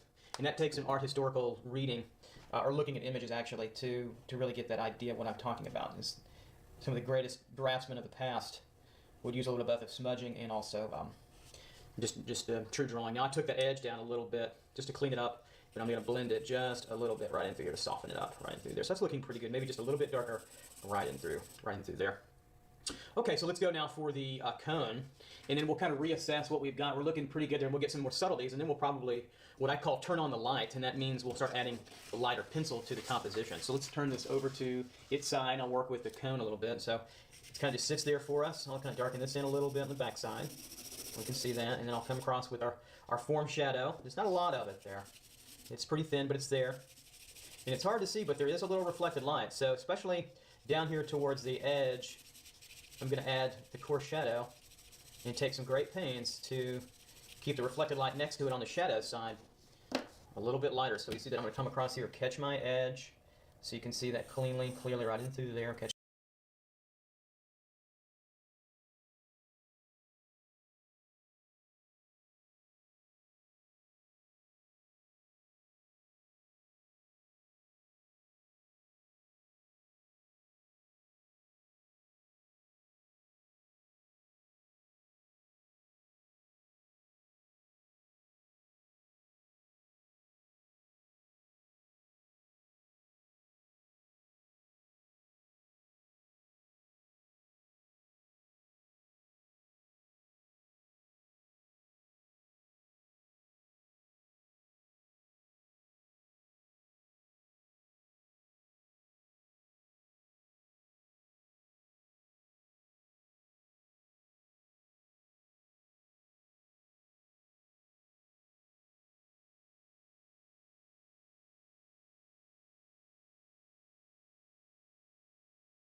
Catch that edge there, that catches that. So we see that.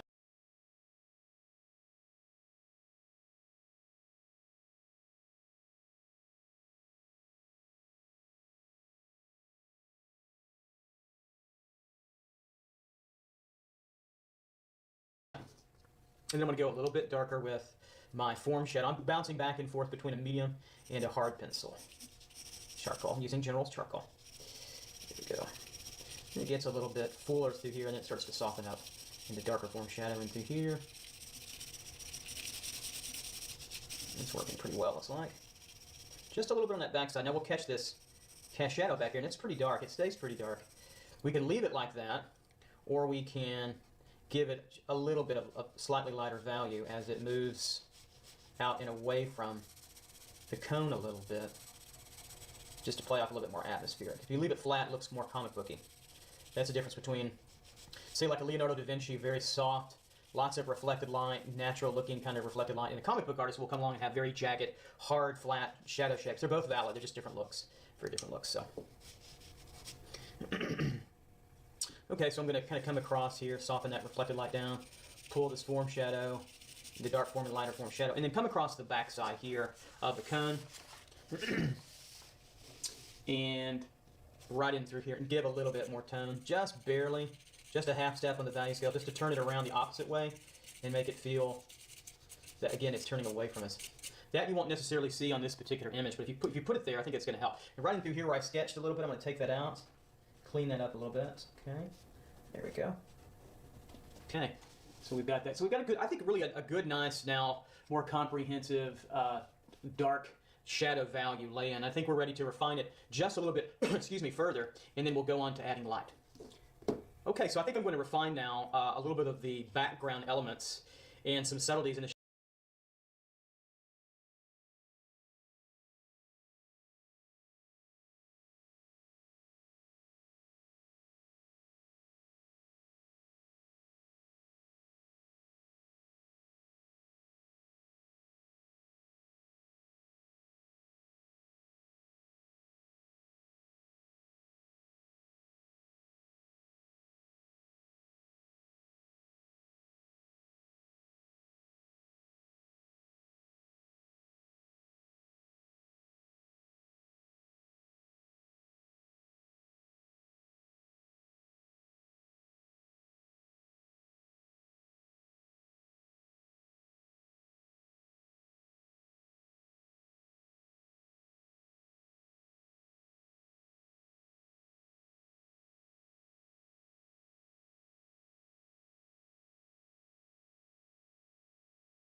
shadows that we have, and I think then we're ready to draw with the light, or turn on the light, if you will. That's kind of what I say. So I'm going to go back and work some now in the background. I think I'll start with the form shadow here, excuse me, the cast shadow on the wall of the cylinder here. Go a little bit darker here.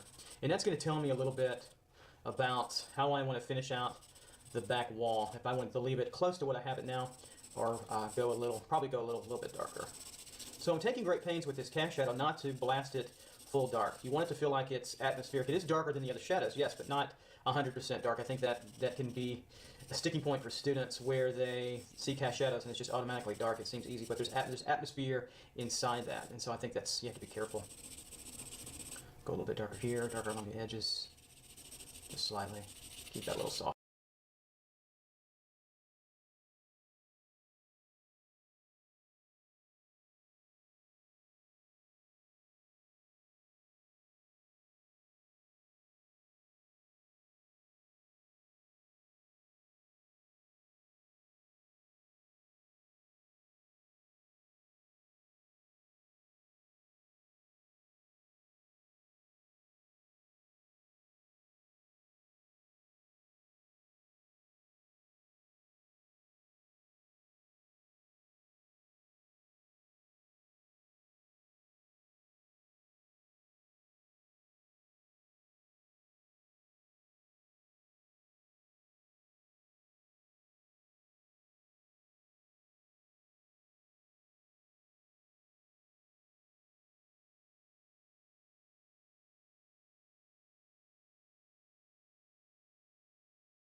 softer.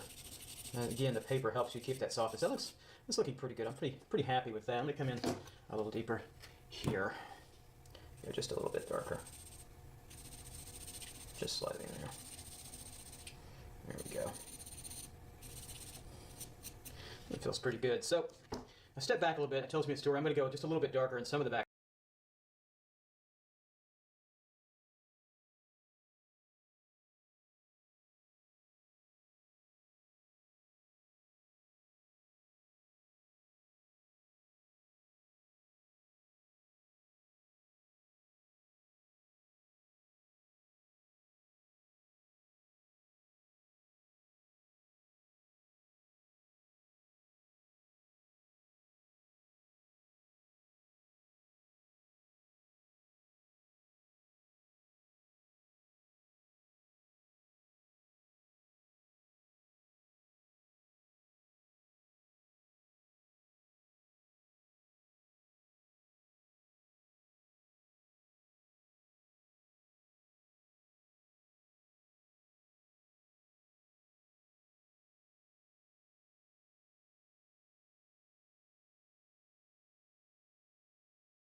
background. But I'm going to modulate it enough to keep it moving. And what I mean by moving is it's not flat. It's a little bit darker in some areas, a little bit lighter in some areas, but the transitions between those are perceptually very, very slight, very, very minor. There we go. So I'll start to go a little bit darker in through here, and I'll come back and catch my edges of my forms a little bit since they're clear form boundaries.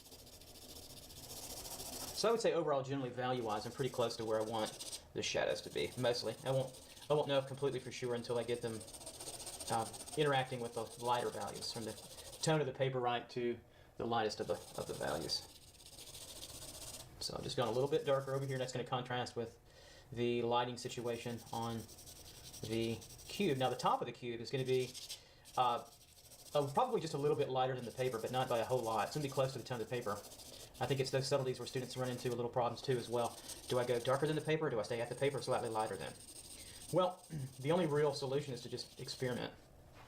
It's not very scientific, but that's okay. We're artists, so you experiment. But I think science is a lot of experimentation, so. Not that I'm a scientist. Alright, so. Just a little bit darker into here. So that feels pretty good. I don't want to go any darker than that. I'm going to blend this to this lighter area a little bit. Taking great pains to keep my edges crisp.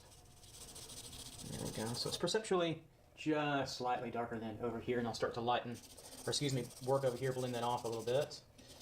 I might go just a little bit darker right in here. Kind of a little darker patch without any harder edges. Running through there. I'll come over. We'll go a little bit darker. Catch my edge here, and I can recapture these edges anytime I feel like it. I'll just do it now. Through here, and I usually just put a little extra crisp, little point dark at some of the tips sometimes of the forms. It kind of points them out, keeps them perceptually crisp. Here. And right in through there. It's not a strong line. It's not meant to be a strong line, but it is meant to be a crystal clear, form, so that we can see that clean edge. That's important. All right, so let me continue on here. If you're drawing with me, great. Just slow it down when you need to.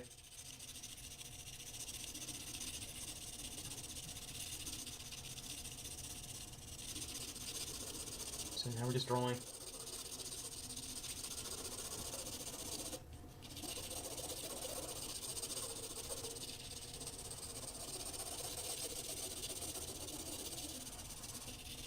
And I'm going to capture the edge back here of this cylinder, here to here. Capture that tip, come over, nice and clean, and I'll blend this core shadow into that reflected light so it almost really kind of disappears. Just the top there, just a little bit. Right through there's working pretty well. So things are working pretty strongly here. They come together. This feels like a nice contrast between these value elements and edge elements, so you get different degrees of contrast with all of them. You get contrast.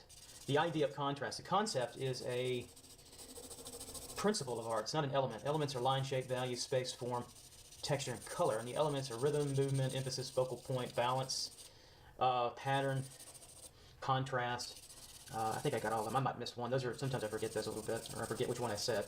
But those are the difference between the elements and the principle. So if you think of it, the elements are even more elemental to drawing: line, shape, space, form, color, value, texture. They're pretty elementary, right? And then again, the principles are concepts, how we put them together and use that. You could take, say, the idea of color and line, and those are two elements, and then work with pattern. And so immediately when you take an idea like pattern, you add color. Well, what kind of color? Well, that's an artistic choice. And line, what kind of line? Is it a slow, meticulous contour line, or is it faster and more gestural, or someplace in between that, right? There are all kinds of ways of line. And you have an idea going within elements and principles. So now getting back to space here, I'll get off on tangents, so I'm starting to play around with movement of slightly darker areas, slightly lighter areas, just to give this a little bit of freshness and movement and balance. And so I'm taking great pains to not make my background tone on my wall flat. I don't want to make it flat. I want to give it a little movement of light skipping across. So I'm taking a little bit of artistic license away from what the image is reading it. The image is flatter, but if you look at it closely, it's modulating and moving. I'm trying to mimic that a little bit and then kind of ripping off, improving a little bit, but not in a dramatic way where you'd say, wow, I'm not putting holes in the wall or something too extravagant. So I'll come across here, we'll go a little darker as we get back into over here. And keeping that pencil really flat to the broad tip mostly of the paper. You can work in broader kind of circular strokes. Whatever it is, I'm thinking value transition, slight degrees of contrast, and soft, smooth surface quality. That's another thing. The surface quality of a drawing like this is very consistent over the entire drawing. Doesn't mean it always has to be that way with a drawing. Matter of fact, it can be very exciting when it's not, but for now, the surface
surface quality is very consistent, meaning that's even and equal overall. That's what I mean by that. So I'm going to come across the top here and grab that. There we go.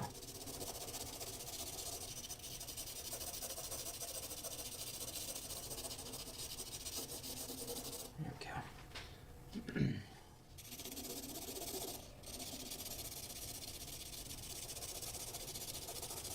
So still working. I'm going to put a little darker area in this corner.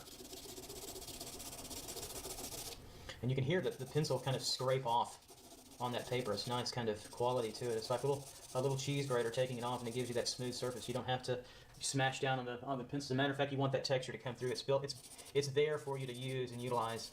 So the Canson Mi Tiente's paper is really great quality. I don't have any monetary involvement in any of the companies. I just think it's a great product to use. Sometimes I get emails from companies now, since I've got some time in making a decent amount of videos, that it's like, hey, would you promote this product or that product? And I generally don't respond. This is a public service video. There's no profit here, and so I'll just tell you what I think is good. If you ever have any questions about products or materials, I've probably tried most of them, if not all of them, to various degrees. I'll tell you which is great, which I think is great. It doesn't mean you think it's great, so you have a say in your own education for sure. Okay, so I'm getting close to finishing this out in pretty good manner here. So I'm building up a dark corner so where the eye goes through here at some point, so we don't completely lose what's the total focus over here. So that's feeling pretty good now. And I'll just kind of continue to smooth this last part out. So I might actually go a step darker in through here. I've seen artists be so meticulous with this technique that they only stroke in one direction. And it's really fast, or slow, excuse me. And I'm drawing it fast comparatively, but they get a nice cohesive surface quality to it. Okay, so we've got that there. I think that's working pretty well for us. We're getting some movement through the background tonality. I'm going to catch this edge just ever so slightly right here. That's going to be a very minor boundary between the top of the cube and the side plane of the cube. So I think we've gone about as far as we can now with the shadow tones for now. So I think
it will behoove us, if you will, to start using the lighter charcoal. So why don't we jump in and start to do that? And I'll show you some methodologies there for that as well. All right. Okay, so I'm going to come along here and kind of shave. Pencil's looking pretty good there, but I want to take and shave off or sand off a little bit of the tip, the broad tip. It's a little dirty there. And keep it fairly clean. Now, word to the wise when you're starting to use light is that you want to ease into it. So let's go back over here to our little concept here, and let's talk briefly. Let's go back in, and so you see here how bright it is. But to get there, take this journey from the paper and go in incremental steps to get there, just like we did with our darker values. So start in the middle, find your values in your drawing that are here, and then anything that's lighter, start to lay them in. So these are 4s, 3s, 2s, 1s, 0. Then wind up at the hottest, brightest highlight, which is absolute light. So don't go the opposite way. And aesthetically, it looks better if we work in layers, generally for this particular type of drawing. Now, there are exceptions to that, as always, so don't think everything is so absolutely rigid. But for now, get there in very light passages to a more intense light finish. And you'll find that there are not many values in the drawing that are really this light. There are probably more points, more areas in between here. Okay, so let's fit ourselves now comfortably in here, and we'll start with that. So I think what I'm going to do is start a little bit on the table and work my way through. And you'll be surprised that the table is not really as light as you think it is. None of these objects are. So I'm going to start adding a little light, really about right in through here, just barely.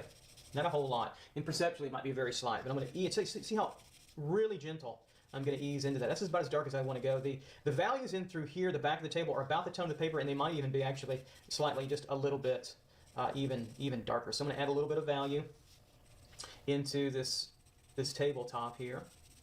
Probably nothing stronger than that. This actually is about the tone of the table right in through here. It gets a little bit darker.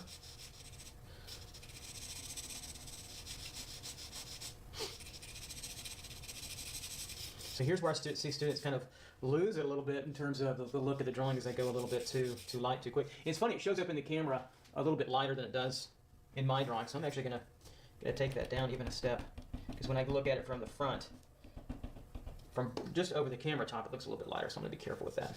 So we'll go real light. It's probably lightest right in here to get a little reflection right in there.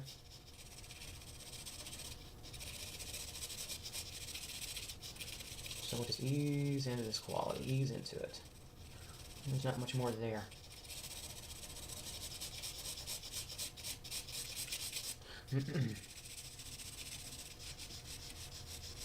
Working the table now over here by the sphere. Could come over this way a little bit. Bring that over to the edge. Now we're not blending them together. Remember, leaving a little space, a little air space in between them. To be careful with that. I think that's important. So we're coming down here, and it starts to get a little bit darker as we move on the table surface, just perceptually, just a little bit. And so I'm barely pushing down. So we're really in this value range between these two as best we can be. So I'm gonna almost say that was enough. Over in here, there's a little bit of a darker area in through here, and it kind of curve. I'm gonna put just a little bit of a curve, just to give it a little bit of movement, kind of like I did, kind of like we have over in through here, but just perceptually barely.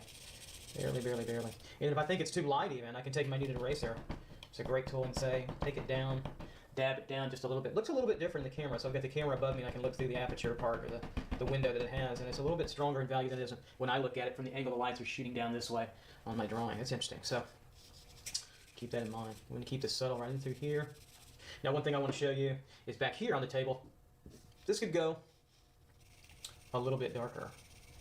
So we're in this value range, 5s on the value scale. So a little bit darker back here. We get into some nice subtleties here. A little bit darker. There we go. And start to bring that over. It still stays a little bit darker, doesn't it? Down in through here. And it transitions to about the paper right in through there. It feels pretty good in through there. I'm going to take my eraser. Show a little bit of paper transition between the two. Right now I'm not mixing the lighter pencil with the darker pencil. Later on we can. And then right in through here I'll go a little bit darker. So remember I left a little bit more space between, or less space actually, between the cylinder and the cube. Right in through here.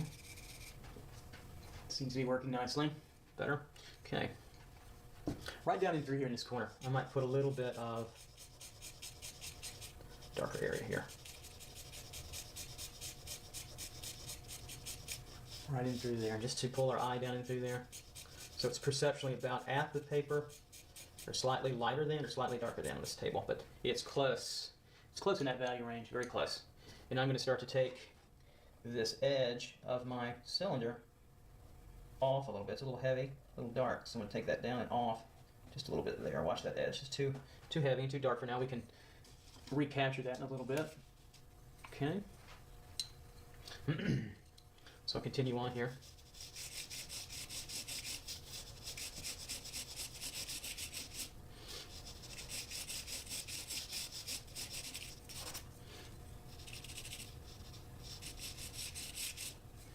Take that off.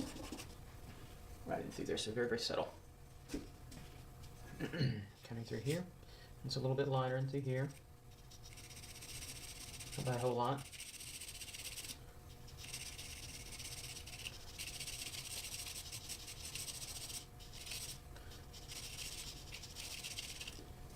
And then I'll put a little dark area, darker, into here using a hard charcoal pencil. Very, very light touch. Not a lot, not a whole lot. Into here. Just kind of modulate that, play around with it a little bit.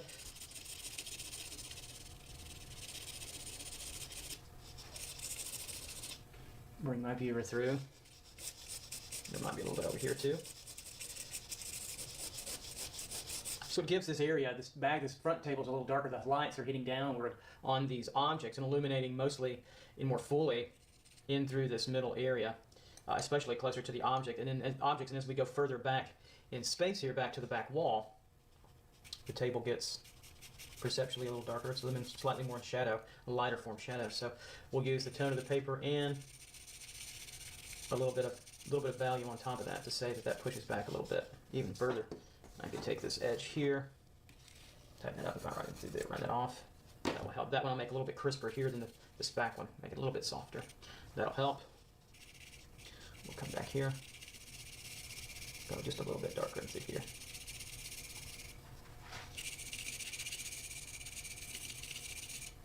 All right, we seem to be well on our way. So I'm looking out at what we have, and I think I might alter this value area and take that down just a little bit to take off the edge of that cylinder. It's a little harsh compared to that light. Take that off a little bit. There we go. So I can reconfigure that when I draw the light on it in a moment. So we'll capture this edge. So it's all about refining now. I'll leave a little bit stronger edge with the pencil running through there, then ease off on that right in through. So it's very subtle down through there. Catch a little core shadow here. Come off of that, right in through that area. Okay, I think it's working pretty well here. All right, so let's talk about now adding value to the forms. Now, let's start with the cube. We'll just work left to right here. So starting with the cube, the 1, 2, 3 light situation is very, very subtle. Matter of fact, it's perceptually very difficult to tell the difference between the two. So what I'm going to do is I'm going to tell my audience what I want to see from that, and I can make an arbitrary decision. I'm actually going to say that the top of the cube is going to be slightly darker than this side, or this front side, but just by perceptually a little touch, not by a whole lot. So I'm going to come in here with just a little bit of darker value, perceptually very, very slight. Kind of glaze over it. Put a little bit along that lip here, a little bit along that back edge, and that's a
about it.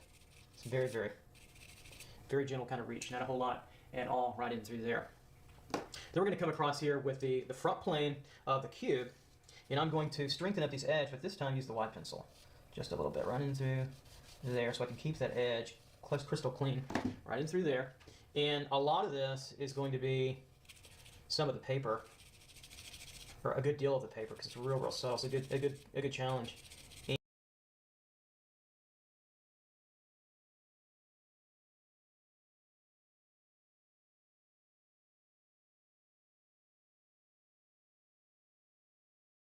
And I'll let the darkest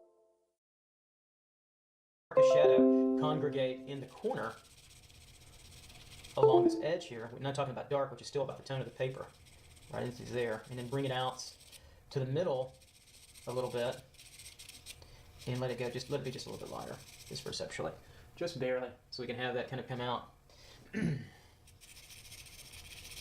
of the middle of the cube, come out of the middle of the cube just a little bit, and look like it's illuminated. And it gets a little darker as it comes down to the bottom, just a little bit. Into here. And I might go the opposite direction to blend those a little with the tool. So it's a little bit lighter at the top. Doesn't need a whole lot more there. I think I'm pretty close. What I am going to do is put a little bit of, if you notice, sorry if I get my head in the way, this corner edge at the very top of the cube, where the front plane meets the top plane, right here, I'm going to make that a little bit stronger light, and point out, make a point, tip point on this corner edge just a little bit where they come together. Crisp. It's a little bit perceptually, just a slight kind of highlight, if you will. That's about as bright. Now look how dull that is, contrast-wise. Compare that to our little scale over here. That's not very bright at all. And then down along the bottom here. Now I'm going to do one thing. I'm going to take this darker edge off because it's too crisp. It's not crisp, it's too dark. And so I'm going to take it off. It's already implied. We see it. Take that off.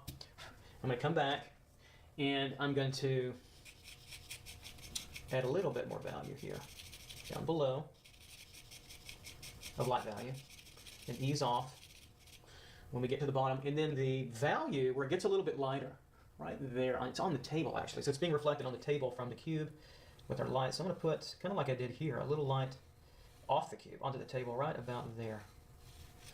Not too heavy, and then I'm going to blend in with my tool down to the table and out onto the table just a little bit perceptually, and that gives me that look. Take a look. Yeah, I think that's pretty good. I'm going to soften that up a little bit. So I'm going to take my kneaded eraser, dab into that. That's going to help soften that just a little bit, so it's not quite so harsh. I think that works out pretty well. Now I might do the same thing on the corner here, just because I can. Not a whole lot. This is not necessarily in the image. Some of this isn't in the image, like I talked about earlier, but it's just drawing what you know as well. I might point there a little bit. Remember when I say point, I'm just making an issue of digging into that little corner with a kind of a point tip, my point tip. And I'm going to take some light down there. I think that's enough to bring that in. I think that's good. I think I've got exactly what I want with the cube. So I brought out the 1, 2, 3-step shading a little bit more than what's in the image, so that I can get a little bit more dimensionality to the object. The planes of the top and the front are really, really light. The camera read them pretty lightly. I think they were stronger when I took the photograph, but even at that, perceptually, they were very slight. So I'm going to catch this edge in here just a little bit. It's all about catching these perceptual little moments too as well. And I might come back here and say, let me catch this edge one more time, right there, and then catch this over here a little bit. There we go. Okay, well, just a little bit darker right through there. Okay, so I want to move on now to the cylinder. The top of the cylinder, I'm going to leave pretty much as is. As a matter of fact, I'm going to say that this area right here is a little bit lighter than what it should be. I'm going to darken that down by just, I mean, look at that, just barely glossing over that. A little bit darker right here. And I think we're there. I think that's what we want, because the light source is above these objects, but it's not terribly above. It's sort of slightly in the middle range to higher, but it's not so high that it illuminates the very top of these objects. It's a little bit in the middle to high middle. I want to make sure that we know that. All right, so the next step is the cylinder, and I'm going to put make the cylinder go a little bit lighter than our tabletop. We don't want to blast it, so I'm going to come in, bring this into me a little bit. Let's see, what's the best way? Maybe I'll turn it. Maybe I'll keep it like this, and I can turn my hand this way. So it's always going to think about camera angle. So let's add some light to this. So this part's illuminated most strongly from this tip corner downward to the ground. Now we have to be careful to not go too light too quickly. So we're going to lay this in very, very, very lightly. And we're going to stay out of any dark marks that we've made. So that transition between coarse shadow, darker form, and then lighter form shadow is the paper. And then we get to lighter form shadow, that's our pencil, right? And then we get into the actual cylinder value that's lighter. from a little highlighter of the lightest values. So we're going to stay probably, I don't even think we'll get into the absolute 0 range. We're going to stay somewhere lighter than that, or dark, excuse me, darker than that. So we'll look into here. I'm going to take great pains to keep this light, very light pressure, just letting it scrape across the paper. Very, very, very, very light. Through there, and I'm going to turn my image this way. So we have that. We'll move down. So it's working pretty well. Then we'll go for another pass. That way I can contour it across this way. So I can see this, the angle of the ellipse here, the angle of the ellipse there. That's what I'm thinking too. Then I can just cross this over. Now I'm staying away now from here and here, and I'm just working ever so diligently now into the lightest of the light areas because we're getting closer. I'm probably going to make this cylinder stand out a little bit more than in the image just to pop it out. But I'm kind of just glossing over here, contouring around, letting that work for me.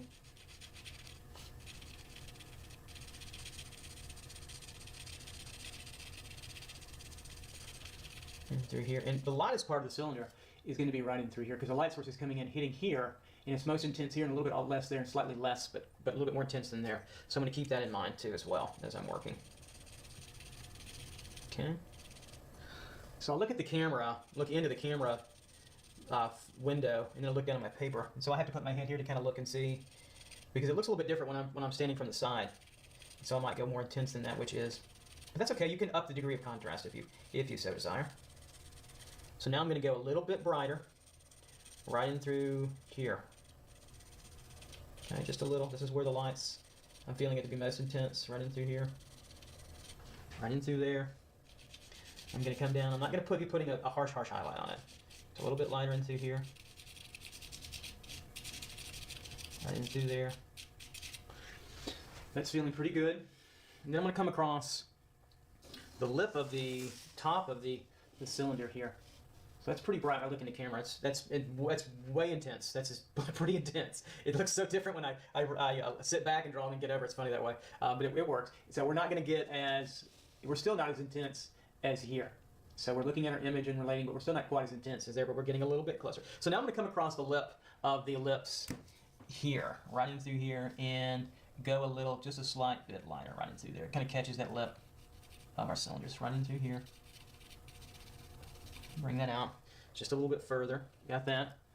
And I'm going to come down to the bottom in through here and actually use the value of the table. I'm going to take a hard charcoal pencil and put a little value tone, not light of the cylinder, but actually a little dark of the table to bring that cylinder out a little bit. So it's all about contrast, right? Between the two. Right in through there seems plenty. And maybe point that, just a little extra points. Touch of a line. See how it's a better line, it's not so harsh. Then it gets darker over here as I get into the value of the cast shadow coming through, right in through there. There we go. It feels like a much better cylinder now that we've got it. And look how strong now this reflected light starts to come out once we get this. So what I might do right in through here, in the camera, it looks a little bit, so it looks pretty good for my drawing, but I'm going to soften this by taking my kneaded eraser and just lightly dabbing in there, just taking out and softening that a little bit. That seems to be working pretty nicely. Okay.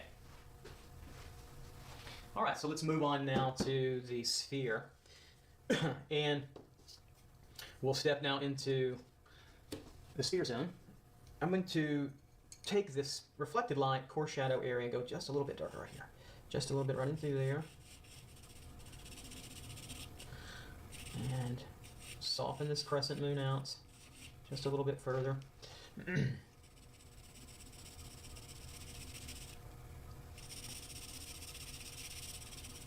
we go. I'm going just a little bit darker in the crescent moon, right where my pencil is right now, right into here. I just went a little bit darker. Darkened up that reflected light. Okay, let's add the light to it. So, I think I'm going to sharpen up this lead a little bit, make this a little bit longer, expose it a little bit further. Let me do that, and let me show you what I've got going and why. So keep on going if you're drawing. This will be a good way to catch up a little bit. But pausing it is always best, obviously.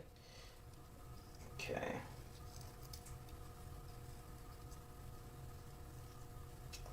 Alright, so shaving off these pencil shavings with and I'm just sharpening it like this, shaving off those pencil shave tips off camera because I don't want to shave onto my drawing. There we go. Okay, so I've got this exposed a little bit longer so I can reach out a little bit fuller, and I'm going to use my sandpaper to smooth out some of the cut ridges on the shaved area. So I just sand this down a little bit in through here. Excuse me. So now I'm going to work this sphere a little bit. So we're also going to put a little highlight on it. There's not one on the ball because of the surface, but we're going to add one to that just because we can, I think, a little bit. So the area where I want the highlight is going to be about right here. So just keep that in mind. I don't start with the highlight, but I might start drawing a little liner where the highlight's going to be, where this ball is going to be, right in through here. And I'm going to take off a little of the side of the sphere a little bit. Take my kneaded eraser and kind of gloss over that. Bring back a little bit over here. This might be a little dark, so I'll take that off a little bit. Soften that out. There we go. Okay, so I'm going to start in through here. And we're just going to gingerly, let me get my hand here. And I might get my head in the way some because I need to see over this. So we're going to start with lighter areas, working our way through across the sphere. Just thinking about the volume of the sphere.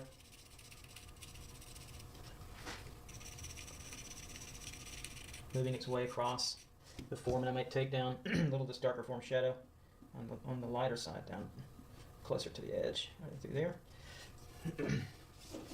And so I might turn my image a little bit to have that work for me.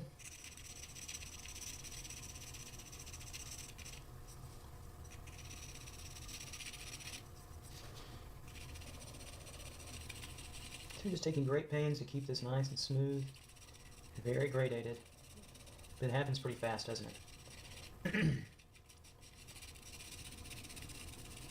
as we get out to the outer edges where we get closer to our darker pencil, that's darker form shadow. So we want to let that paper be the intermediary step between the two. Of course, we get even lighter with our value, or excuse me, darker, lighter touch with our value, because the lightest is going to be close to the highlight. So we're out through here, so I'm going to bring this back over a little bit here. So we're getting there. It's amazing how much more contrast shows up in the camera than it does when I look at it until I get right over it, but then I get my head in the way. So I'm going to do that for a second so I can see it there. Here we go.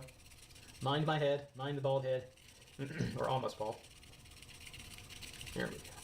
That's looking pretty good, pretty healthy so far.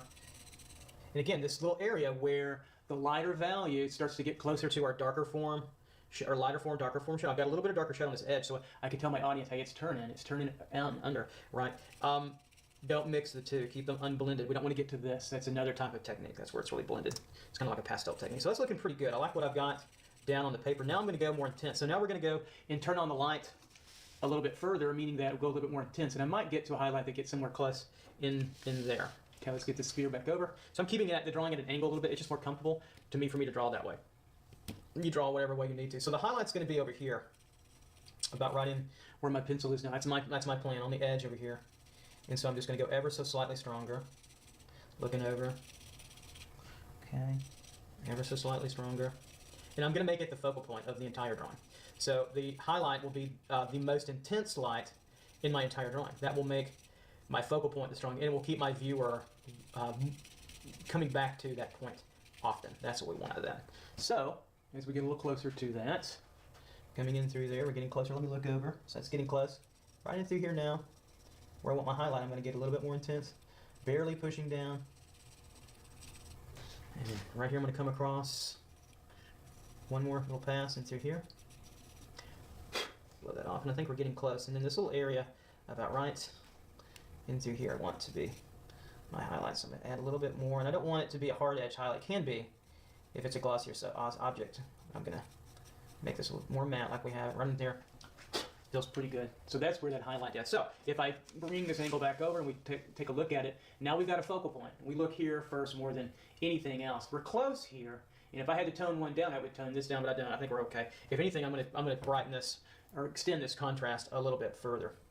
Right in through here. So notice I've got my pencil point, I'm pointing out a little bit, and so it's off the surface of the paper. Sometimes when I draw, just generally, it's pretty horizontal, but then I need a little bit extra detail. I'll come down a little bit on the shaft, and I'll point. So it's about 15 to 30, so 25-degree angle, something like that. That's how my pencil's being held. Right there. I want a little stronger highlight. Right in there. And it can be pretty intense, actually. And then I'll soften it up by fading it, blurring it out a little bit. And I think that works pretty well. Now it's more dominant than our front one. That's important. There we go. So I might just gloss, keep that surface quality nice and even. There we go. It's feeling pretty good there. Okay, so I'll take a look over here. Let's focus this back in so we see all of it together. So I think it's working pretty well. I may come across and catch, just for fun, this little area of reflected light. I might make it one little pass brighter just to have it there. Just a couple of marks, just to bring it out, give us a little bit of interest there. I think that's working pretty well. I might bring a little bit of light in my drawing right through there. There we go. So now we've got the cylinder left to really tackle. And so let's work on the cylinder here. I'm going to bring it over to the middle in my view to help me out just a little bit. And then we're going to take off some of this form shadow here. I got a little too generous with it, so I'll take that down a little bit. There we go. So it's a little bit more lit. So there's a little bit more light body of the amount of light going on the cone. I think I call it the cylinder on the cone here. So I'm going to take this dark off this edge. That was too dark. Take that down a little bit. So it's all about adjustments. And then now we're going to start to work the light inside of it.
Here, so the first thing I'm going to do is catch my edge on the cone here.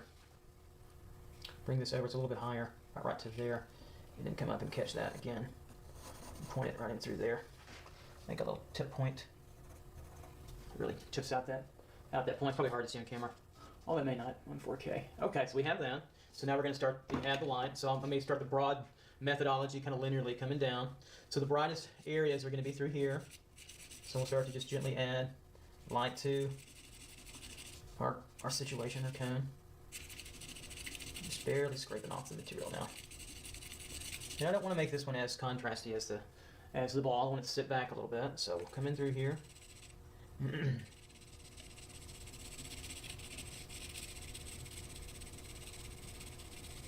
it over.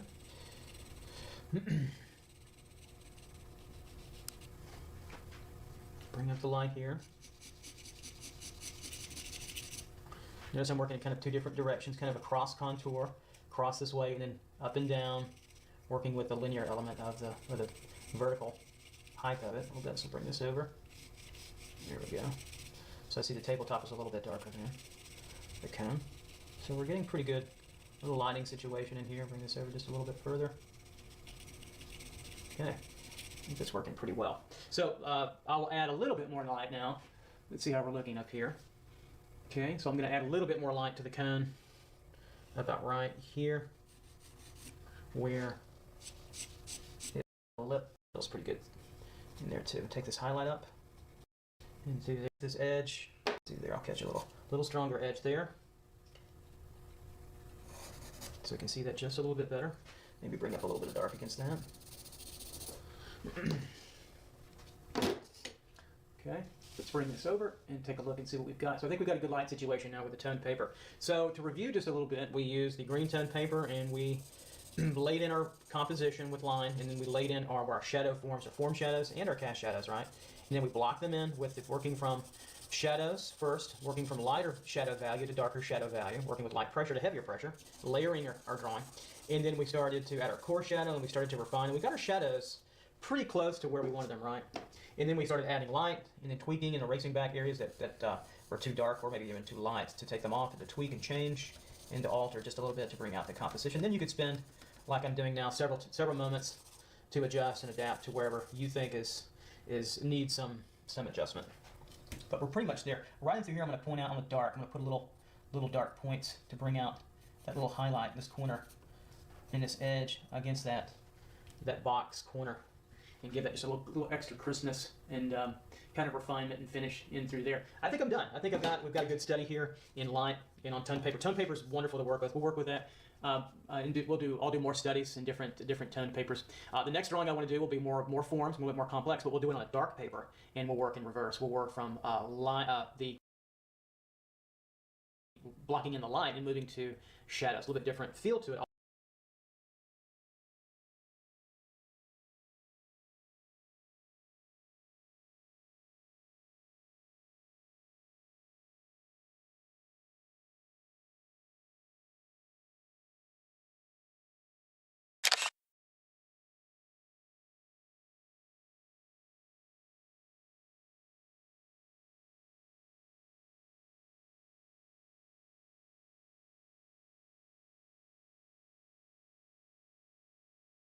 Although the process and the idea is about the same, but it looks a little bit different. And it's a fun process too. So we'll go for dark paper with using mostly lighter pencils. Okay, I'll see you soon. See you next time. Take care. Bye-bye.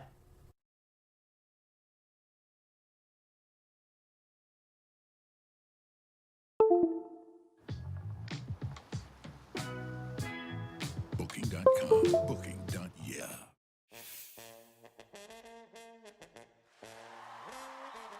Once upon a time there was a railroad.